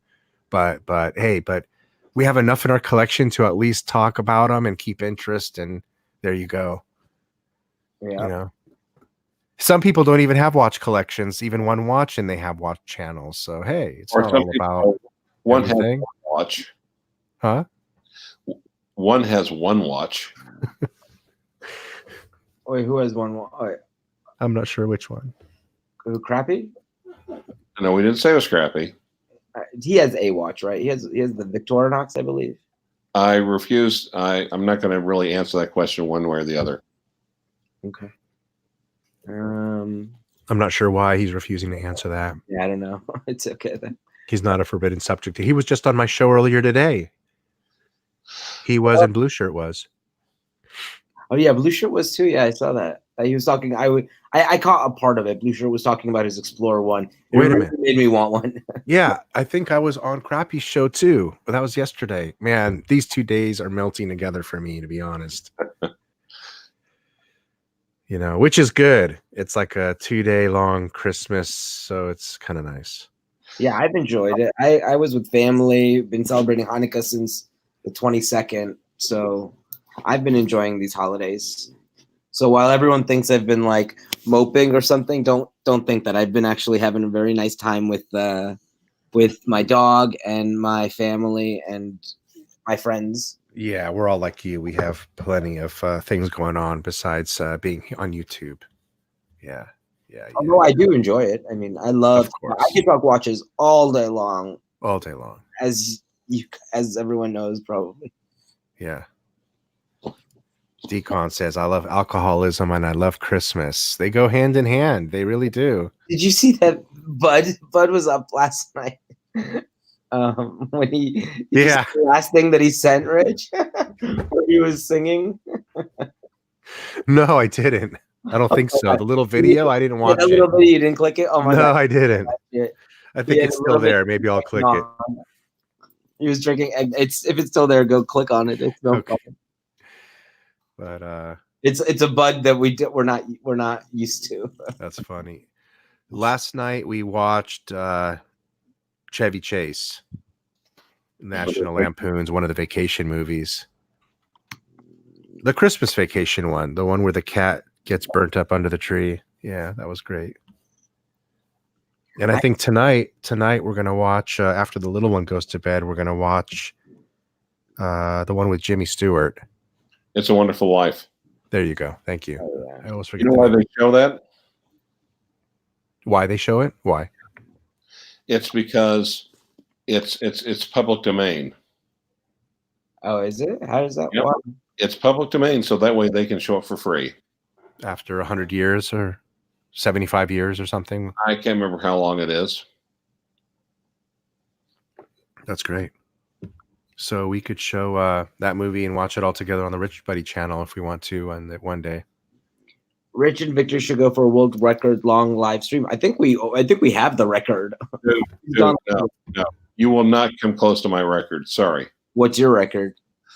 Well, it was off and on, but we had a beg. Well, this is pre-beg string. That's how long ago it was. And actually, Duty Robson was on there with 10. We were all piling off and on, but it was like, guys, over the holidays, like 2 or 3 years ago, and literally he decided, I'm going to go off and leave it on. So at which point we said, screw it, we're gone. We went off and had lunch, and hey, you still got to go. You know, jump back on? Yeah, sure. I'm bored. And so we got back on. We all got a second head of steam. So literally, it was probably like 6 hours all together. We've done 6 hours in our sleep with no break. Out, Mark, and we were all just ragging on each other. It was beautiful. That's fun. That is fun. Rich has gone 6 hours on his own stream. I think I was at least 4.5. I think 4.5. And you did 6 with Crappy later after. Oh shit! Did I? That was like it was like marathon, man. You know what? That's a day. That day I was hurting that day. Yeah, so I was just sitting there, and that's a good time to, Ronnie the Shrink. He's right about using some kind of a mental telepathy to take your mind away from the pain, and it does work to some extent. Yeah. When you have hobbies, for sure. Mm-hmm. Smoke Eater says Elf. So we saw Elf, and then Grendel says The Family Man is a good movie too. We saw The Family Man. These are all movies we just saw in the last few days. Elf, The Family Man. We saw Miracle on 34th Street. We're gonna watch It's a Wonderful Life tonight. Oh, these are such like feel good movies. That's so nice. We just sit there and watch them all with my wife and I and the kids. Yeah. Oh, that's nice. Yeah, it's good for them to see those movies, especially the old black and white ones when they get a little older. Can they pay attention during the black and white ones now? The 8-year-old, he likes to watch them. He's pretty intellectual. Oh yeah, that's right. Yeah, I remember where he speaks like what language is he learning? He's just messing around. He messes around with everything. Yeah, that's so interesting. He's awesome. That's his thing. Let's see what else.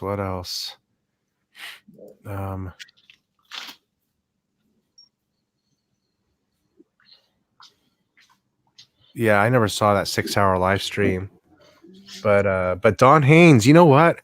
I can tell you something for certain.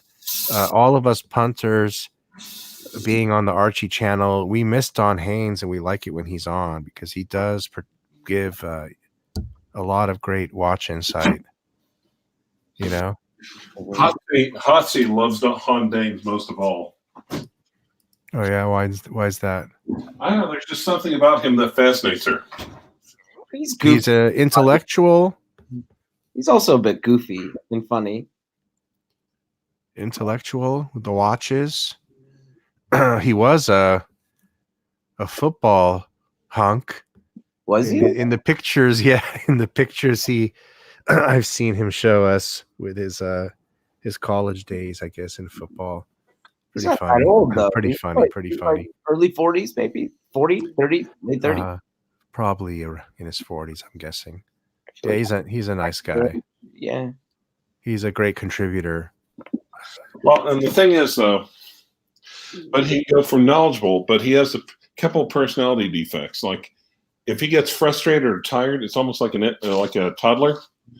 He gets to get real cranky. So he can go through this going into details about watch movements into literally a simian rage. It's like an enraged chimpanzee.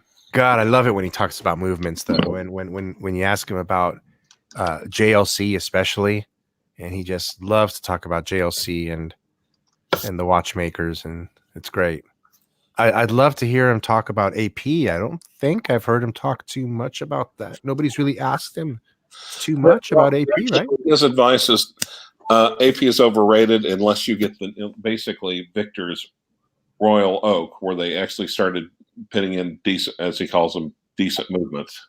Well, yeah, this movement is all hand finished, and the other ones are like half hand, half machine finished. But the look is so beautiful. I don't know. I love maybe my love for the brand is skewed because my first one is the Jumbo, but I really do love I love AP.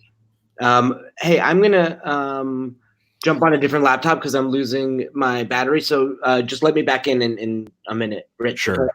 Okay. Sure, will do.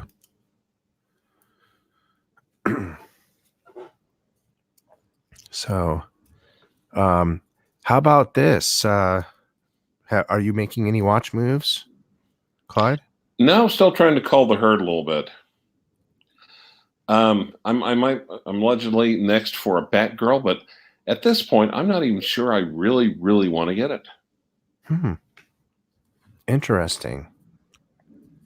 Is it a nice watch? Yeah, it's an attractive watch, but actually got to hold one not too long ago, and it just didn't really. I didn't hear any choirs of angels or anything. You actually got to hold one. Yes, Batgirl, huh? And no angels cried, huh? Okay. I always feel like these live streams just exploit Don's mental problems. No angel. Well, okay, now if we put him on, when I put him on with Bill Sanders, that's totally what I'm. Yeah. But here's the one point. There's been a couple of times where Don just did not go into like a complete tizzy and actually was arguing his points with Bill Sanders, and I thought it was a great discussion. Yes, it was a great discussion. There was no need to get upset. Yeah. So Grendel says, "Why is that, Clive? Didn't you agree for the Batman earlier?" Didn't I want? Didn't you agree to the Batman earlier, that you liked the Batman earlier, maybe on one of your own live streams? Like I said, on Batgirl, actually. Batgirl. Right, right. Well, and like I said, however, I'm not the only person waiting on that freaking watch, and that's just whenever they get it in. But sometimes your tastes and preferences change. And Certainly. To me, I almost think the Batman, for me, is more of a hype watch. Am I getting it because I truly love it, or am I just getting it because it's like, nah, nah, nah, nah. Sure. Hey, and Expensive, nah. and yeah, exactly. And I'm not into that myself because, I at first wanted the two-tone, Dr. Pepper / whatever they call it, Dr. Pepper root beer.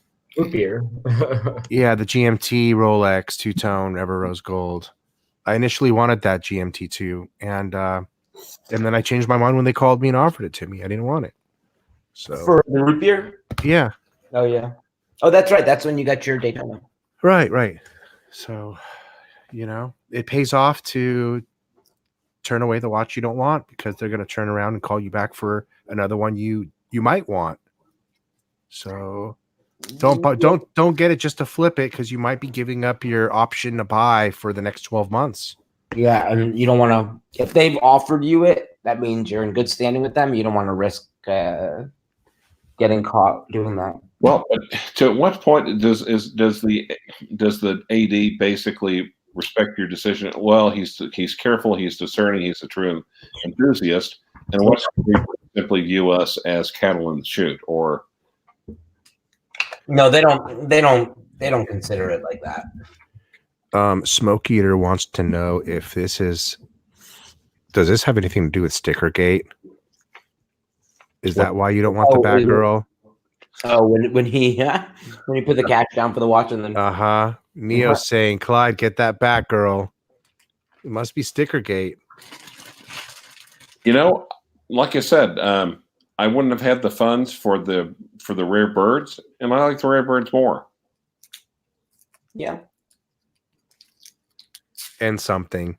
The most hilarious thing about Don Haynes is how he always corrects people about how to pronounce Blancpain, but Don pronounces it completely wrong. It's hilariously sad. Wait, what is the correct way? How does he pronounce it? I don't know how he pronounces it, but isn't it like Blancpain instead of Well, wait a minute. Wait. Let me try something. Hold on. Blancpain. There's Blancpain.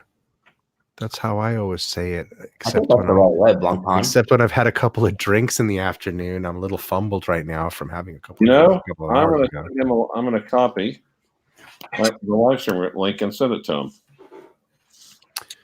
I think I have about another 45 minutes if we're going to go that long. So just to give you guys an idea. How many people are watching?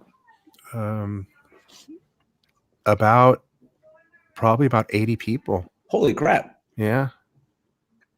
Nice lot of souls we have here. Thank you, everybody, again for joining us on your Christmas or Hanukkah or Kwanzaa. So happy holidays to all of you. Thank you for joining us on your valuable evening. We like to have you here and participating. Yeah, I love it when you guys participate. It's so much fun. It's why we're here. All of us together, we give off a conglomerate watch energy that we all feed off of. I think that's called synergy. Okay. Yeah, synergy. That's synergy. A good word of the day. Thank you. Watch synergy. Actually, the watch for the word for the day is stilatio. This is an Archie free zone. Blancpain. They're saying that the C is not pronounced, so it'd be Blancpain. Blancpain.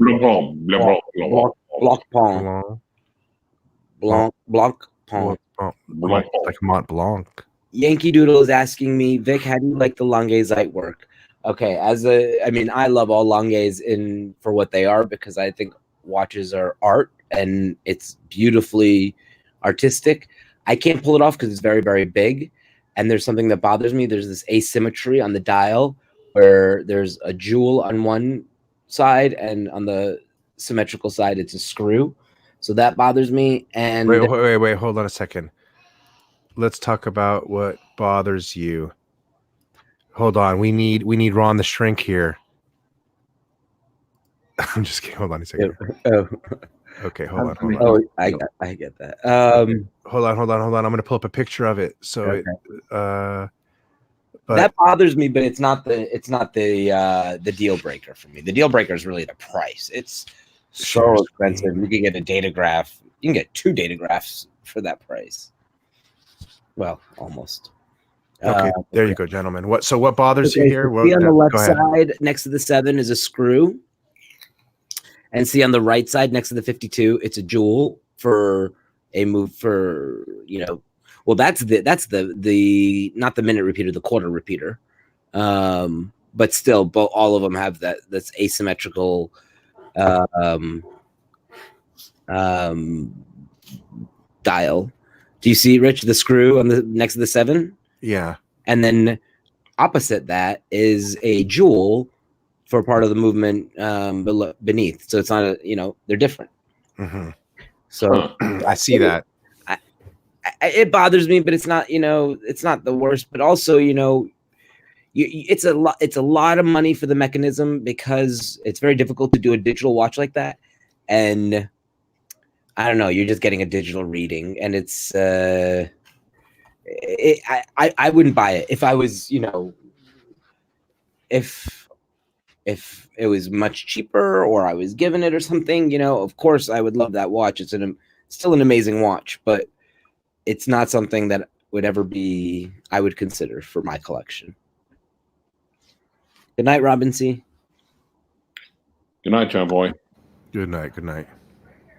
But also the watch is humongous. Like, I've tried it on a few times. It's huge. It wears bigger than an offshore. I mean, I don't know what the dimensions are. I think it might be like 44, but it's huge.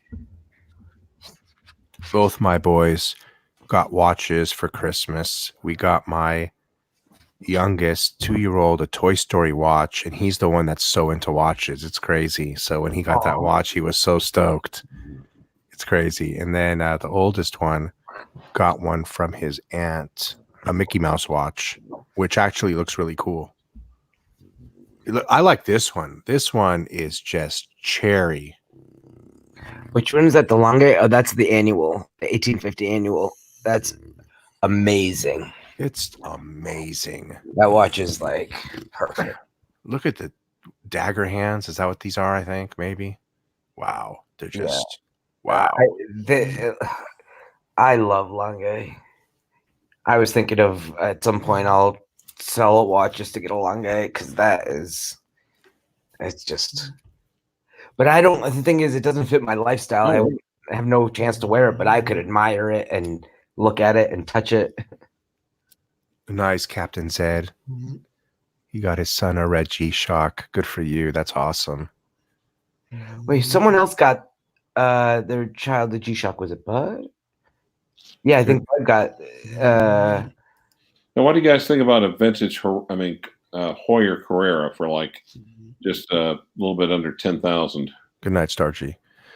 I go ahead, Vic. Answer that one from both of us, probably. I think that's a lot of money for.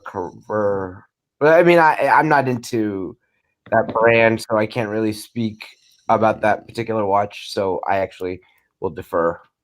It just seems like a lot of money for a Hoyer, but I don't know that market or that brand. I like the brand, but for me, for me, it's all about vintage. Kind of like the Omega that I bought. Dude, I love a vintage. I didn't say Tag Heuer. I said Hoyer. Oh, well then, no. Pass.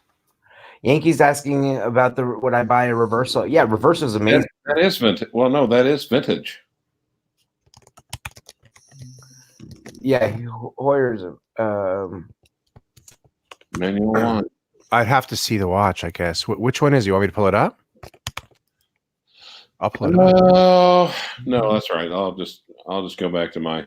I'm on Crown and Caliber actually, looking at their clearance sale. Oh. I went to they're located here. I went to their offices because when I first moved here, I was like Googling like watch places to go see. And I went to their offices, and then it was like in this like corporate office park. And I rang on the door, and somebody came out and was like, "No, we don't have a showroom." Like, I was like, "What is this place?" They're really nice. They're just like, we're online only. Excuse the snoring by my dog if you guys can hear. He's on my neck.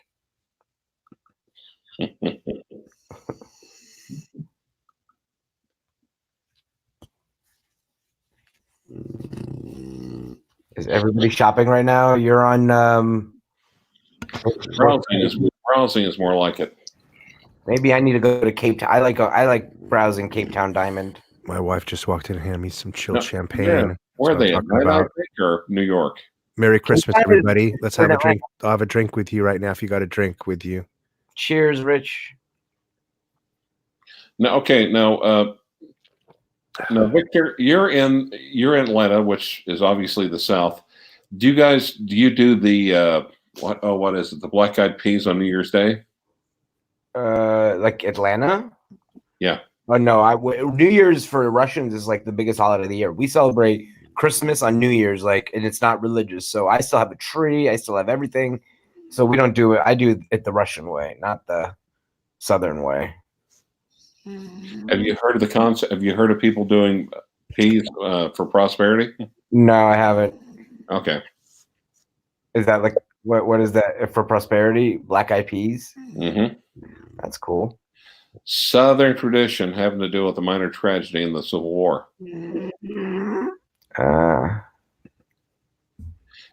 Your dog's dreaming about watches. he's at the AP boutique and can you hear him? Yeah. No. Decon says, "Do you guys like it when they cut through the numbers for the chronograph function?" It's like anything else, and this sounds really tepid response, but it depends. It almost is a case by case basis. Wait, Neo's saying January 13th, right, Victor? What's January 13th?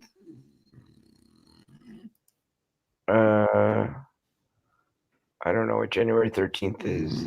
Oh, no. Router's back. Relatives are annoying me, so I'm back. Bah humbug. Oh, yeah, the Russian Christmas. I think it's January 8th. Yeah. Grendel sends. January 1st on New Year's. What's going on? January 13th? Oh, the Russian New Year. Sounds like my grandpa. Yeah. Funny. Is that the wild horned one snoring? My dog. Here, look at him. I'll show you where he is right now. He's on my neck. He's just. Do you guys see him? Yes. My son wants a dog like that after seeing your dog now. Does he? Uh-huh. I think, would he be a good kid's dog? What? Would he be a good kid's dog? Oh yeah, French bulldogs are amazing family dogs. French bulldog. Okay. He's dreaming of chasing Archie through a field and petting him in a corral. He's just so cute. He is the. So, I love him more than my watches, if you could believe that.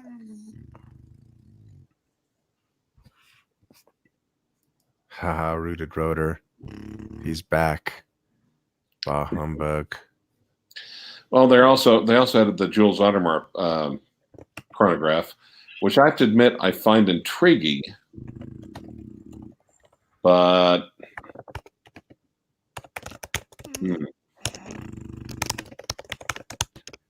Logan says, I've passed by Crown and Caliber a couple of times. They're about 2 hours from where I live. Oh, really? I thought they were just an online store. No, they are online. Crown and Caliber is located. Wait, who said that? Logan? Yeah. Does he live somewhere? Logan, do you live here in the South? They are located in Atlanta, but they are online only. If you bring Victor another dog, can I have his watches?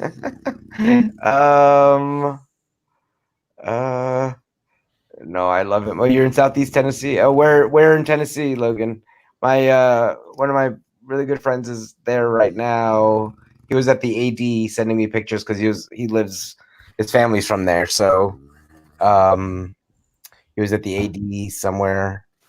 I think he's in Knoxville. And I go to Chattanooga. I was in Chattanooga like 2 weeks ago. Wristwatch check. Oh, wristwatch check. Hello, Daytona. Oh, you live in Chattanooga, Logan. Next time I'm in Chattanooga. Well, I don't know when the next time I am there, but maybe we'll grab a drink or something.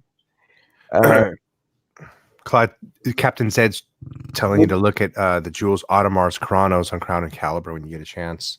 You might like them. Literally, I was looking at them just now.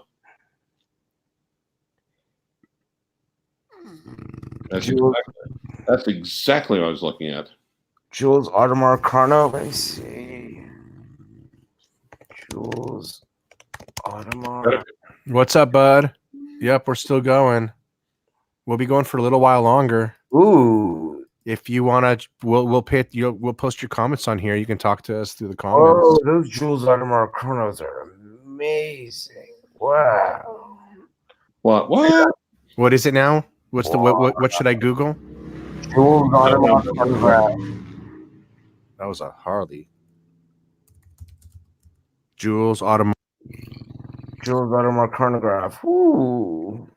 That just spoke to me. These watches are calling my name. How much are they going for, Clyde? Well, like I said, estimated retail. You want to talk about? Oh my God! Estimated retail $45,600, right? Right.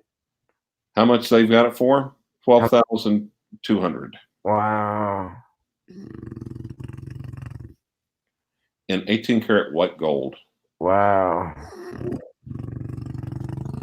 Bud, who do you think is snoring, Bud? That's funny. Yeah, this looks like a Patek, doesn't it, right here? It does. Yeah. It looks Wow. like 5170. Yeah. Yeah. I love this one right here.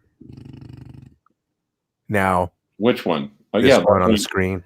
That's the one where that's the one we're talking about. Now, as beautiful as this watch is, I got to tell you, I saw this exact watch listed on the Gray Dealer site that I look at, European Watch Company, and it was there forever. Yeah, they're hard to move. That's the problem. It took forever for someone to buy this thing, and I wondered why, but it just Well, and let me put it this way. I mean, yeah, you shouldn't make it move on something like that unless you're just completely in love with it. yeah. So let's just remind everybody, as beautiful as a watch can be, just make sure you're buying this to keep For life. or to lose 70% on it, quite possibly. Well, someone's already, at this point, Someone's lost it, right? someone's already lost it. Yeah.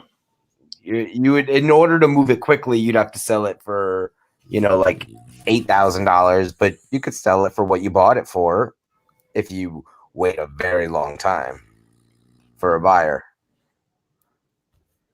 He sounds like a medieval dragon.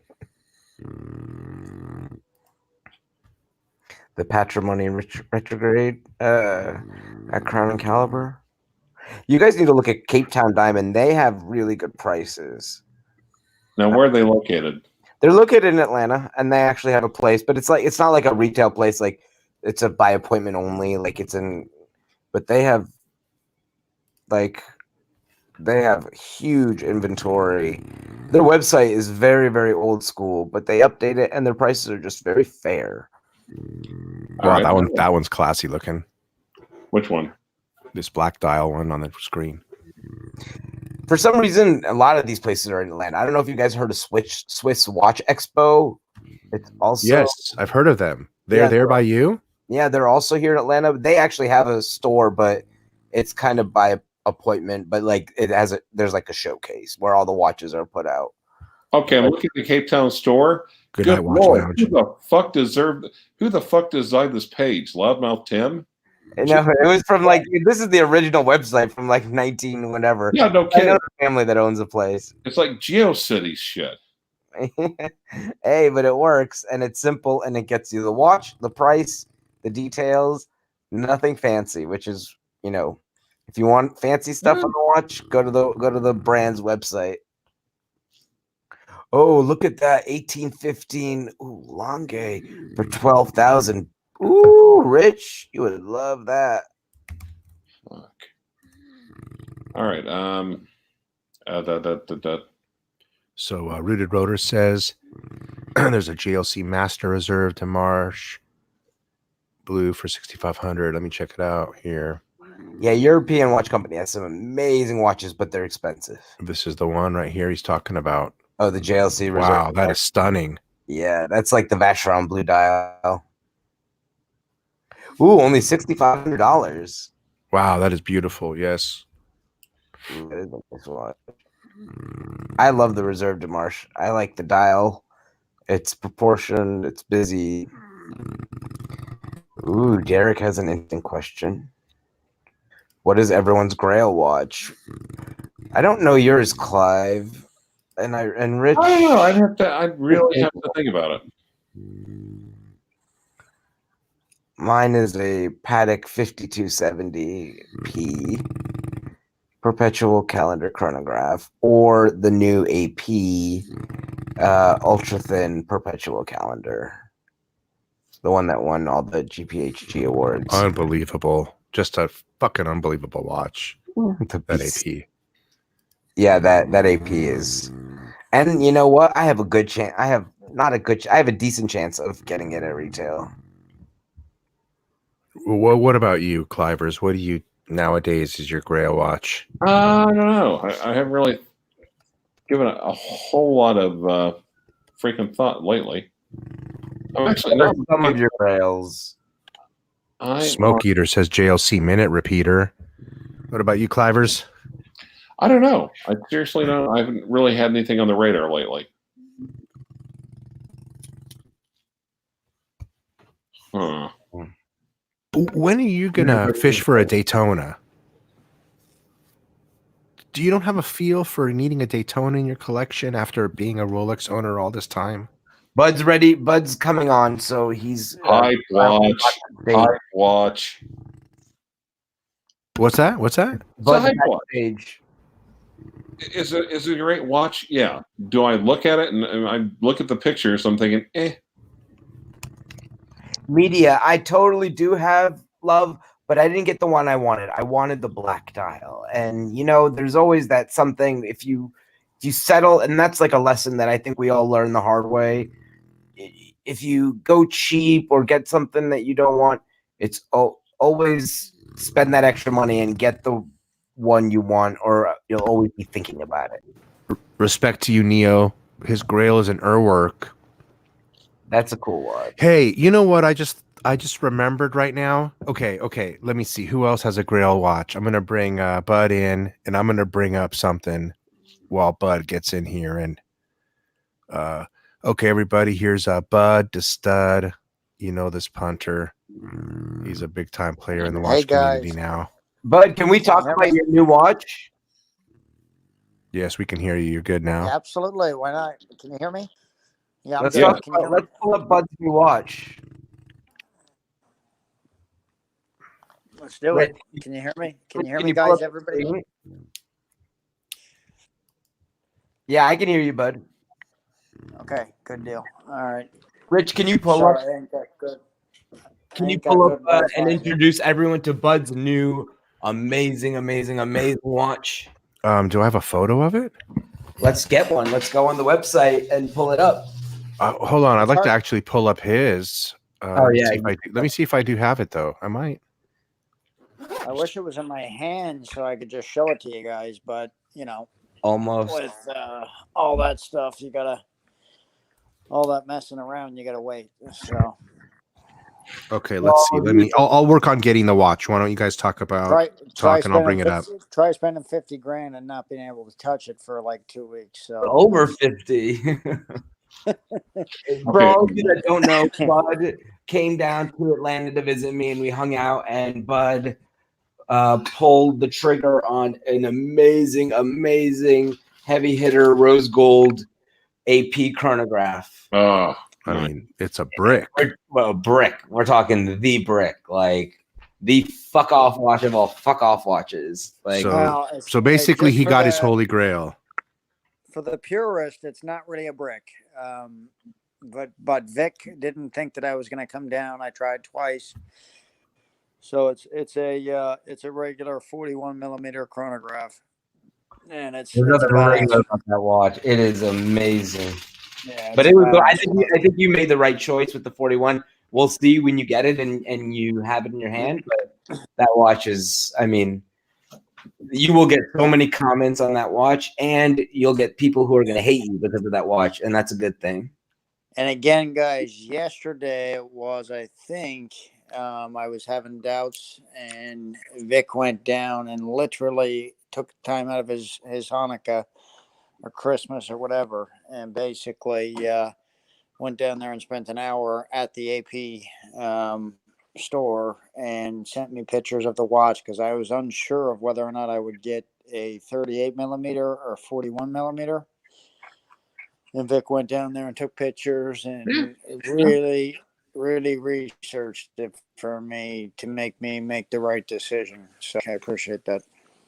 Yeah, no problem. Any excuse to go to a watch store, I'm there. I'm sure it was agony. Too. So you ended up, if I remember correctly, you got the 41 with that chocolate brown dial now. I went with the 41. Yeah. I was actually going with the white, which was the 38, and I seen the pictures, and I had to go with the 41. You know, it's the question of the 38's really nice, but the 38 is understated. And when you're getting a rose gold AP like that, I don't know, it kind of should be overstated in certain ways. You know, it's a fuck off watch. I mean, it's also at the same time very, very, classy because it's an AP. It's rose gold. It's got a chocolate dial. It's still a beautiful, classy watch. But it's like, it's comparing it to the rose gold Sky Dweller. It's like 10 times more watch, in my opinion. So that means, guys, there is a Rolex Sky Dweller on the market, chocolate dial. Ooh. If you want a good watch, it's on the market.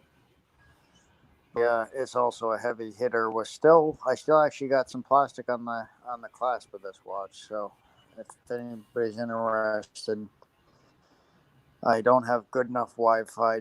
I think I can read the comments. I cannot type in them, but I have all the usual blue shirt, Thomas, Reuter, all them guys. But yeah, anybody wants a Sky Dweller, I got a good one here. What color dial? It's a chocolate one, right? He has to. He has. Good, it's a chocolate. God damn you, Victor! Now I'm on Cape Town watches looking around. Sven, I think we can't answer definitively, but I think it's a fair to say yes to Sven's answer. Okay, now go to Cape Town watches and look at that. Look under Longines. You're going to think I'm insane. Master Collection retrograde automatic strap watch. Master Collection, the $2,500. Ooh, it looks good. Yeah, beautiful looking watch.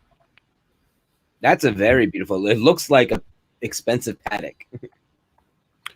Well, just forget about it, man, because Captain Zed only wants a Gorilla Drift Elise. Gorilla Drift. That's what we were just looking at.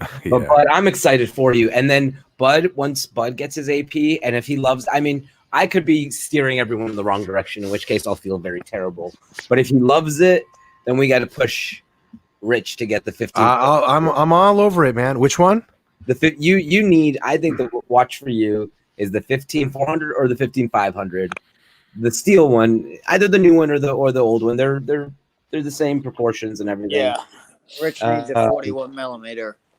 Yeah, 41. You guys will get me there. I have all the confidence in the world. You'll and you'll I get mean, me there. it's like Captain Zed. Do you like your AP? He says, "I have an AP." I don't know. You know, the offshore is a different beast. I like the Royal Oak bracelet, but also I have the jumbo. And Bud got to see my jumbo when he was here, and he loved it. Bud loved the jumbo. He was like, Ron the Shrink is here. Cheers, Ron the Shrink. Is the greatest watch. Drunk and just tuning in, says Ron. Victor is the man. I bought the gold AP. Well, that's good. I'm drunk too, Ron, so we're all good. I bought the gold AP because Victor has the best watch I've ever seen in my life. Actually, I've always liked the gold version of what Victor has. That's it from the beginning. But the blue dial steel APist watch on your wrist you will ever see. It really is. So, AP, but I was looking today at that watch, at the gold jumbo. That's a best of all worlds. Although, if you're going to spend that much money, you might as well get the 41 and have it be more standout. Yeah, I'm not sad. I mean, that camo, I can't lie. If that was there the other day, I probably would have. Wait, the camo's there now. The camo's there now. Yeah, but I already bought the gold one, so we're all. Oh wait, that camo. Whose picture is that? Is that yours? Okay, so I got the photos up. I downloaded them. I got them all up. So you want to talk about this first watch? Oh, that's my wrist. I was like, that's my picture. That's the one that was there now. Okay. Yeah, that's the one you sent me. I thought this is stunning.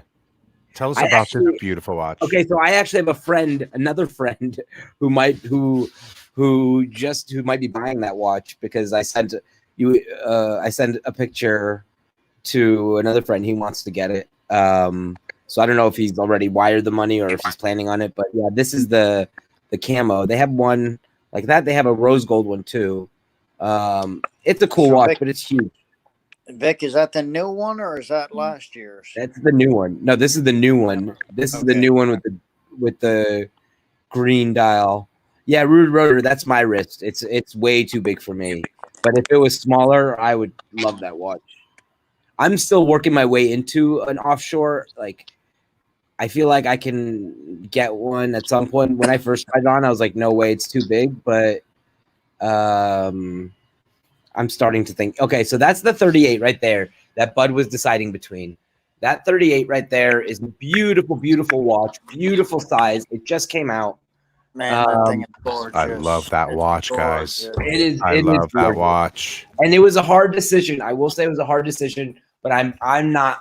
But I do not regret the decision I made by going with it wasn't my decision, but I don't regret saying that the 41 would ultimately be better for your purpose. Well, guys, this white dial, the silver white dial, is probably prettier than the chocolate dial that I got. But Well, the chocolate's if you beautiful. see the picture of Vic holding both of them,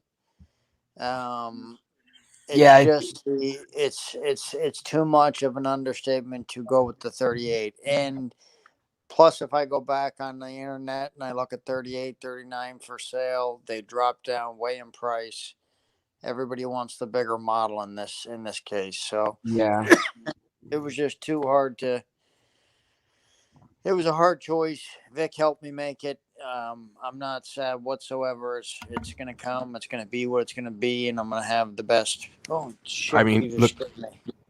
and I'll I'm happily sorry. trade my jumbo for that gold one if he wants. Looking at this shot here, it looks like it's a good size, even though it's 38 here. It's a very good size, but it's understated. It's appropriate size, but it's like people are saying it's the go big or go big or go home. And Blue Shirt was saying the solid rose gold 15500 Royal Oak I tried on was an awesome fuck off watch. Yeah, Blue Shirt, this is the same thing, except it's the chronograph, so it's the 41 millimeter. This is the This is the one he got. This is the one he got. Captain Zed, yes, you could definitely go with a offshore, because if you're 6'3", 230, yes. Look Me how and Vic beautiful look how beautiful Bud's watch is. Guys, what do y'all think? I think it's just it's so Vic and I are kind of regular sized dudes. If you're 6'3", 230, you can go with the 230 all day. This is on your wrist, Victor? Yeah, my wrist is around 6 3/4. 6 So it's 3/4. I Yeah. was a little bit, just so you guys know, I'm a little bit bigger than Vic. That's it. Not much. A little bit. Yeah. So, But he can fits pull in off a wrist. bigger watch because you're a bigger guy. I think you for some reason you were able to pull off the brick, the offshore gold one. I'm probably and I wasn't. 20 pounds heavier. I'm out of shape. Yeah, so I'm a little bit bigger than Vic. I'm a little bit taller, but Yeah, he's taller. I'm 5 but foot. I mean, it was I'm 5 foot wrist size. Yeah, wrist size. It wasn't much difference, guys. I was a little bit bigger than Vic. That was it. I thought the watch looked good. But on also, him. my arms are skinny, and your arms are like bigger than my arms, which helps. Yeah. Even though the wrist is Yeah. small, the All right, arms. hey guys, I've got to bail out. It's bedtime, and I'm going to the orifice tomorrow. Good night, sir. Thank you for joining us. Appreciate you. So Vic, seriously, that my little mind is blown looking at that Longines. I'm like, God, wow. You should. It's a good one. You can negotiate too. You could probably get it for like 2,200, maybe less. Is that? I'll have to do the research about it. I think it might be new also. It might. Well, I think it's pre-owned, but it's just like got. Oh, that's one that. Okay, here we go. Finally found it new on the bracelet. Let's see how much the. It says retail approximately 3,900 on the leather. Well, 3,900 on the bracelet. Apparently, the same thing. So. Well. Dang. I mean, the trouble is the dial's just a little bit too complicated, and I don't know. Maybe it's a retrograde. That's cool. What's that? A Longines you're looking at? Yeah, on the Cape Town website, but nobody has it pulled up. So nobody knows what we're talking about. So with so let me ask the people about the AP. Do you guys like the media, the creative agency? Yes, the 41 AP brick on anyone under 5'10" is probably screaming to the world F off. Oh, yeah, I'm about real quick. 5'10". Yes, that's what he's looking Bud. for. Media. That's exactly what he was looking for. Oh, Bud, before I leave. Yes, you Clive. suck. Yeah. All right, Clive. Well, you all right, rock. Clive. Good night. So, Be sure, everybody, to check out Clive That is the Watch biggest Wrangler's compliment that channel. that's the biggest compliment that one enthusiast can pay to another one. yes, I agree. So I appreciate it, Clive. suck. Thank you. Clive's channel is Yes, linked on my we- featured channel list, so be sure to check that out. You Someone fixed- asked me, no, Ron, I don't have an offshore yet, but I maybe I'll at some point I'll be getting one. Let me catch up with some of the comments here. Doctor, wait a minute, where the hell was I at?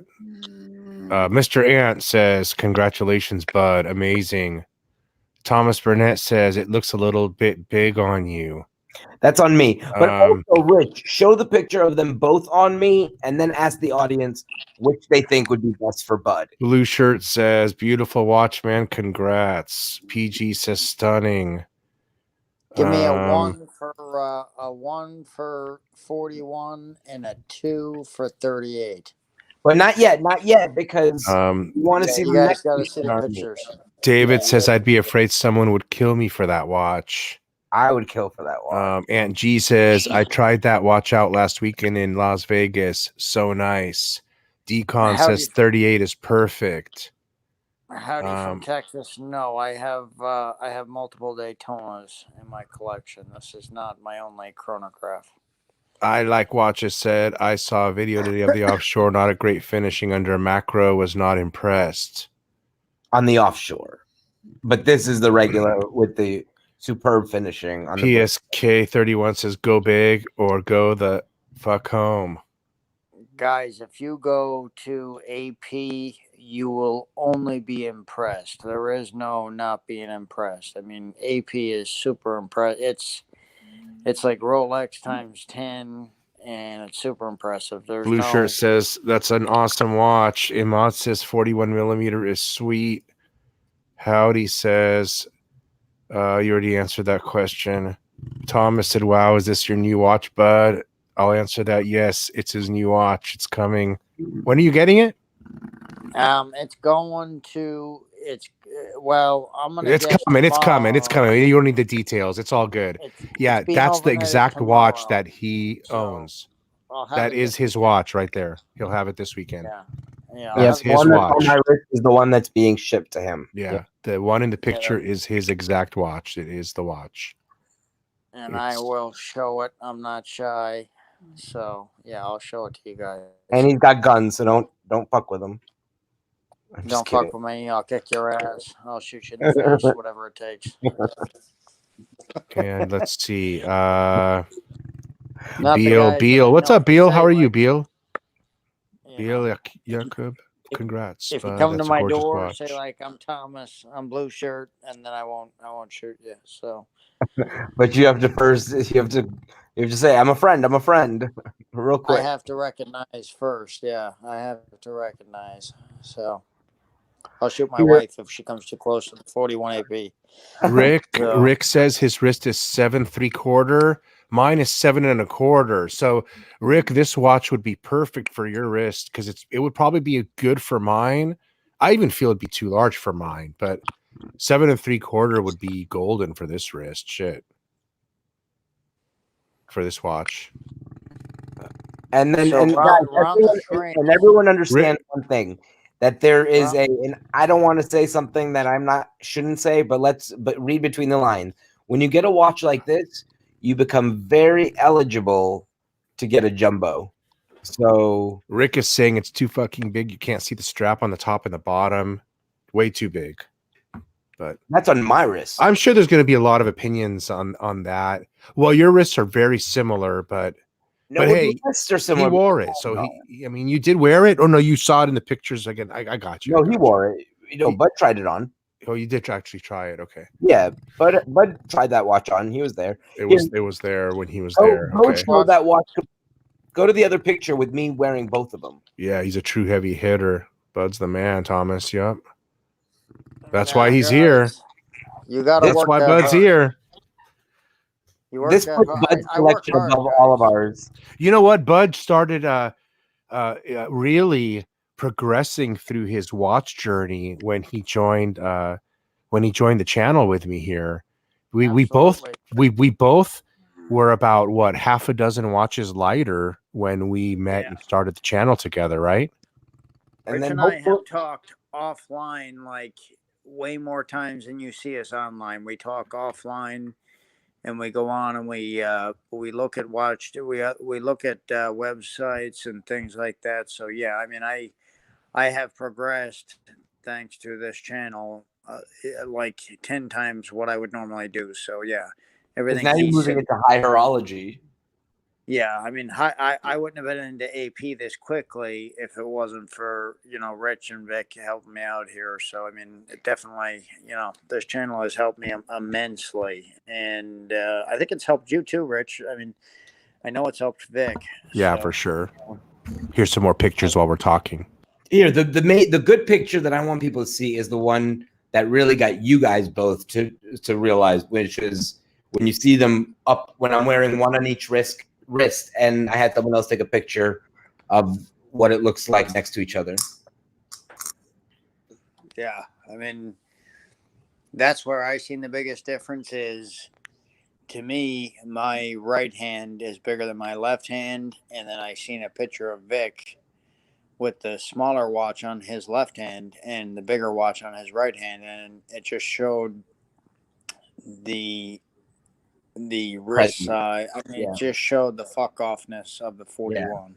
The presence of the 41. The on that presence of the 41 was amazing, and I mean, in steel, if you're going steel and you're going like for your daily, sure, 38 might work maybe better, but not for gold and not for a watch like that.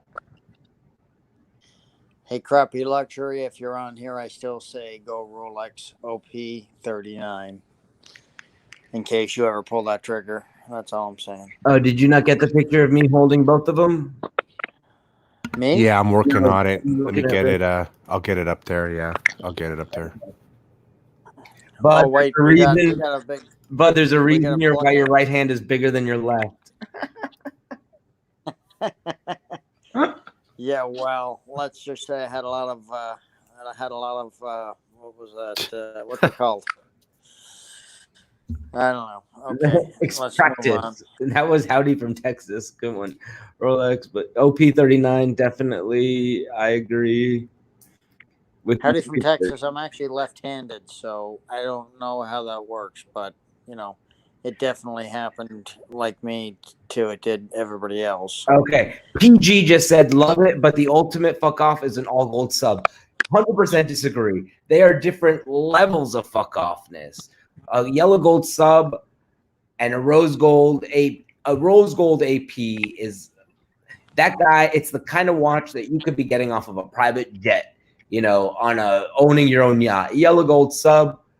And I think they're different leagues, like not even comparable. I think if you're just trying to appeal to like maybe the lay guy in the street, yeah, the guy would probably know Rolex before he knew AP, but everybody kind of recognizes that a Royal Oak is like an expensive watch. Okay, there's one of the pictures. There's a good way to see it. Okay, so guys in the audience, that's the best. That's it right there, guys. Give me a 1 for the top picture and a 2 for the bottom. A 1 for the top and a 2 for the bottom. And it has nothing to do with the dial. He's only concerned with the size. 38 versus 41. So you got to block out. I know the white dial to me looks much better in my mind. Yeah. That's a personal opinion, but the 41 is the big difference. We're looking for much more gold here. right? I mean, if you're wearing the 38, if you're wearing the 38, it's like appropriate. But if you saw that 41 the way it fits, it's like, let me look at that. Look, you can see the difference. It's massive. Yeah, big difference. Now we know why they call the 38 a ladies' watch, really. It's kind of not fair, but I can see why. Crappy bronze watches are fine. What's that? Exactly what you said, Rich, is what I felt. Is I felt if I bought the 38 in 5 years, somebody would call it a ladies' watch. Yeah, the resale is hey, you sold yourself and me on top of everything we already know when you called Eric at CRM, and he told you what he told you. Oh, what did Eric say? Eric said go 41 all day. All day. Yeah. Yep, that's what He's the he kind of said guy to who go. wears that. That was before I had to I would go think it over was there. like Vic. that. I mean, I really done my homework. I had Vic go over there. We got a lot That's of good. fun. I like that, Eric. I like that he said that because he's the one who would know the best. He's all into AP. Heavy into AP. And he's in Miami, which is like, that's a Miami watch. He knows the AP market. Him and Roman, they know the AP market. He's big into the AP market, and he was like, don't even think about it. Go AP 41 all day long. So that was before I am the ant. That those APs are on me right now, but those are that one in the bottom is what Bud bought. He was deciding between those two. Although he tried them on. It's just that I went back to the store to help him decide which one because he was having trouble. So I went back and took pictures. Just a real quick timeout. Media says bronze watches have an odor like a penny on your skin. Some smell like pennies. Crappy. Your arm will smell like that. I've heard that from someone else, and that you have to wash the watch every time you use it, like on a regular basis. So stay away from the bronze watches. Crappy. Good night, Thomas Burnett. I know it's 4 a.m. your time. Good night, buddy. Good night, Thomas. Merry Christmas. Yeah, plus he's somewhere else on holiday. So enjoy the rest of your holiday. Happy New Year. Oh, he's on holiday too. So yeah, it's 4 a.m. his time. So thanks for hanging in there, man. Yeah, you're always appreciated. 5170 plus media says AP is less than the 5170 plus the Panerai. Well, yeah, the 5170, but that's a 75. That's over $100,000 for those two watches. Yeah, these are APs on Victor. Because what happened was when Bud went home, Bud was only there for a very short amount of hours. And when Bud went home, he battled in his mind, do I go 38 millimeter or do I go 41? Damn. And so Victor was nice enough to go there a couple of days ago and try them on and compare them like this and send him a photo so Bud could really decide on the size differential. Guys, but also, and this is, I don't mean to say this because I'm still, yeah, go ahead. No, go ahead, Victor. Go ahead, Bud. I was going to say with the 38, the only I'm delayed, so go ahead, Victor. Oh, there's a delay. That's the thing. Yeah, there's a delay. I was going to say the 38 doesn't have extra links, which makes it that's the one thing that makes it the woman's watch because it doesn't, it fits my wrist perfectly without extra links. So you have to, for it to fit a bigger wrist, you have to buy extra links. That's the only issue. But go ahead, Bud. So, guys, I had to, on this watch, on the 41, I would have had them take off 2 links. On the 38, I would have them take off 3 links. So, no, wait. Opposite. My bad. They would only take off 1 link on the 38 because it's a smaller wrist size all the way around. So right. They only take off down on the 38 millimeter. Yeah, it's a smaller watch, a smaller wristband, smaller everything. You're getting a lot more gold on more D-roll, just so you guys. Yeah, exactly. A lot of gold. I'm with you. You made the right decision all around. I ain't gonna lie. I'm not gonna lie. The 38 was like $4,000 difference. So after I paid for the 38, I was like, okay, I'm saving myself $4,000. Hopefully, it's a nice watch. It was unmistakable when you look at them pictures, and I was there with Vic in person. Wow, the 41 was a better watch. When you think about it, when you put it like that, for the amount of money that you're spending, for the little amount more compared to the amount you're spending in the hole, that little amount of $4,000 is throwing you into the LE version of that watch, man. I mean, look at the amount of gold that is coming with that watch. You're getting more than. And just for the record, even though I really love that chocolate dial, dials aren't crazy. Well, they are. I mean, they're expensive, but they're like $1,000. If you wanted to, you could change the AP dials, down the road and mix up the watch a little bit. If you wanted to put a blue dial or a white dial or a black dial, that's a consideration you can do, because gold and the structure of the watch is there, and the movement, so you can change the way it looks if you with time. Yeah, and Mr. Ant agrees, especially. Go ahead.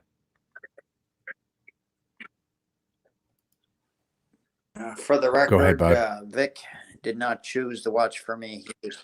Yeah, can you hear me okay? Vic really just helped me. He really didn't choose himself. He just helped me choose the right size.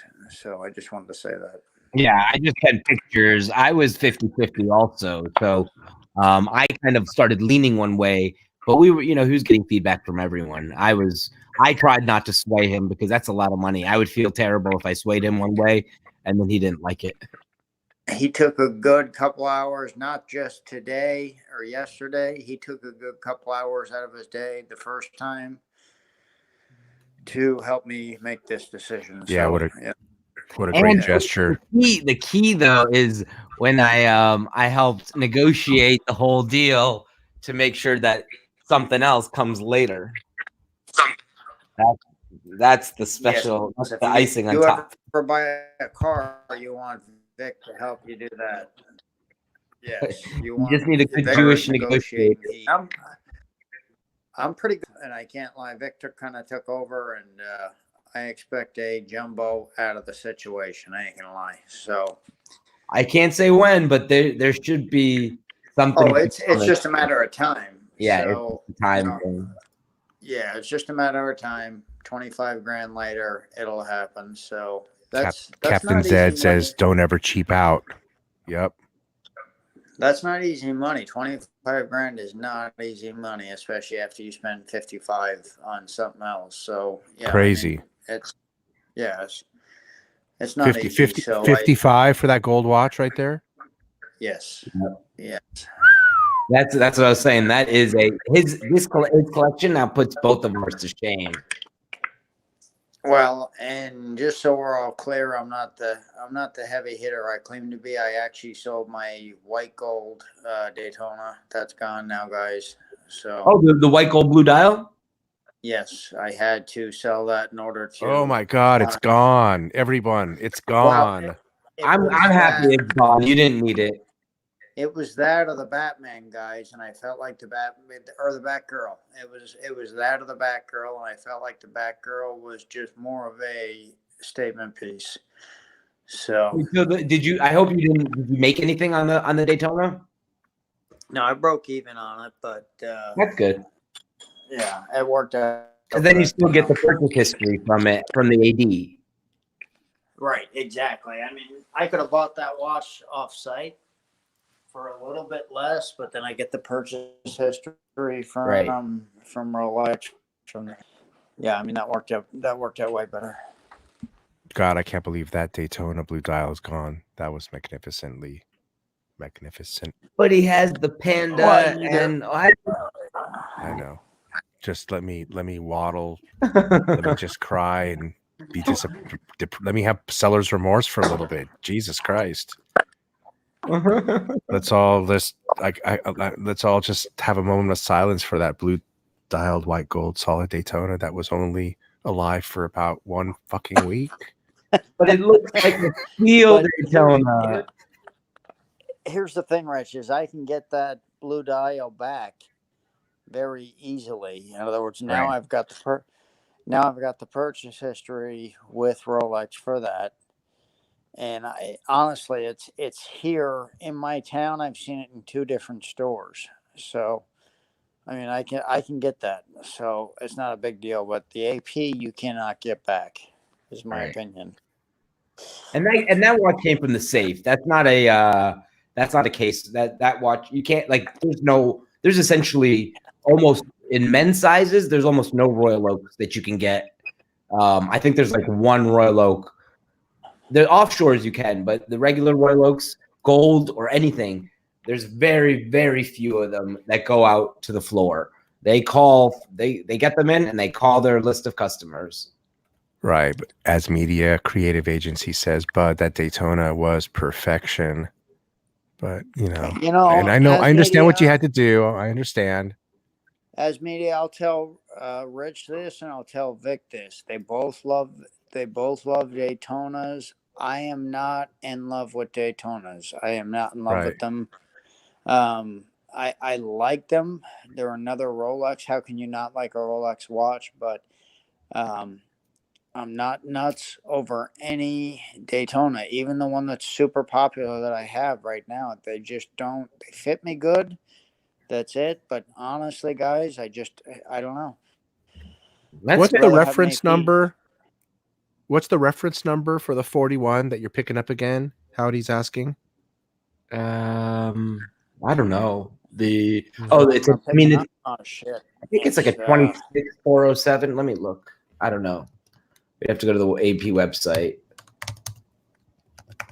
I don't know. It's the gold chronograph. Should be pretty rose gold 41 chronograph with a chocolate brown dial, so it'll be just the one there. I think it says Big Dick right on it. No, I'm just kidding. That watch is like. But I think that's the ultimate fuck off watch. I can't think of one watch. I hope it says that. I spent enough, guys. So I can't think of one watch that has more of a presence and a statement, because it has that. It's gold. It has the bracelet that twinkles and sparkles. I don't know. And like Steven says, Rolex Sports, they roughly look the same. The oyster case, the oyster strap, the white gold one. And listen, I love Daytona, so I'll be the first one to mourn the loss of that Daytona. But, with the option, especially with what you're looking for, since you were kind of looking for a yellow gold watch, to get a Daytona that looks like a steel one versus an AP that is in rose gold, I don't know. I think there's no comparison. Here's what who was that? Stephen Lee said, maybe I'm just bored with Rolex Sports.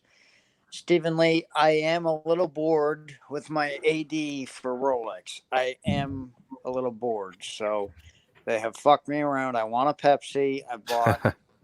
I bought at least 100 gram worth of Rolex this year. I want a fucking Pepsi. Yes, I am a little bored with them. And now he's going to go in there into that AD with this big banger that just blows. He can buy the entire cabinet with this watch. And on top of that, now where he bought the watch, it's connected to Rolex. So I'm going to give him the number to the Rolex lady there. So with that one purchase, he now all of a sudden becomes a VIP and can pull some Rolexes from this place too, I'm sure. So there's some, one watch like that puts you into that's like 7 steel watches. It's like getting media, the creative agency said, Bud, did you sell a Daytona under 30K? Absolutely not. That's ridiculous. Yeah, no way. That's ridiculous. I lost a little bit, but I mean, I'm talking hundreds, not thousands, guys. Oh yeah. Yeah. No, I am in the hundreds. Do not sell your watches for thousands lost. That's ridiculous. That's the beauty of Rolex.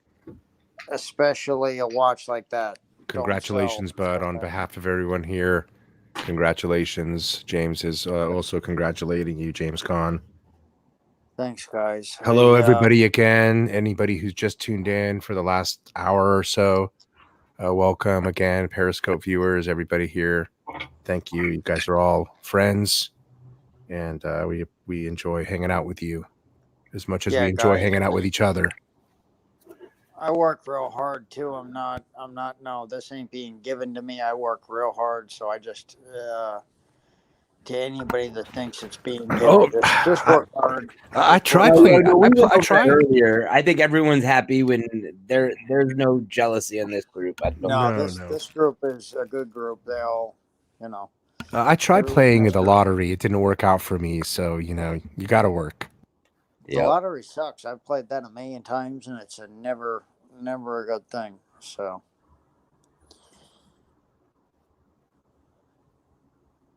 Yeah. So those watches look good there. Yep.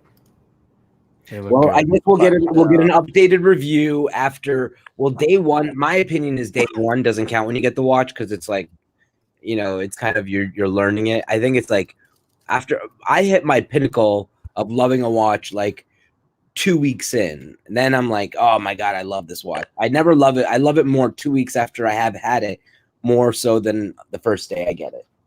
That's me. guys, when you spend $58K, I don't care if you're Donald Trump. It feels like a kick in the ass. I ain't gonna lie. So It's gotta hurt. it's not like I'm a millionaire. So it does. I feel it. Believe me. And my wife found out about it mid-Christmas. So it was like, Oh god. yeah, it was like, Did what you I tell her am. you sold a watch? Did you tell her you sold a watch? Well, you know what I am. You know what? You guys know what I am. I don't tell her anything. So I just, I roll with the punches. So she found out about me coming back from visiting Vic, and she was like, "What the fuck? You're in Atlanta?" I said, "All right." Oh shit. She found out. Oh yeah, shit. well, kind of. I had to bring it up because I was in Atlanta. There's receipts from Atlanta, so I'm like, It's all better right, than here's the you deal. cheating, right? Right, exactly. Well, you seen what I had to buy in order to, get squared away. You seen the video. Yeah, a lot of Louis Vuitton. Yeah, a lot of Louis Vuitton had to make up for what I did in Atlanta. So, then I came clean after that. So, yeah, 58K, I am the ant. That's what it is. Unworn. Yep. Yesterday, Marley, it was Blue Shirt, Buddha, and Crappy Luxury on my stream yesterday. And today we had Clivers, Victor, and then Bud joined in.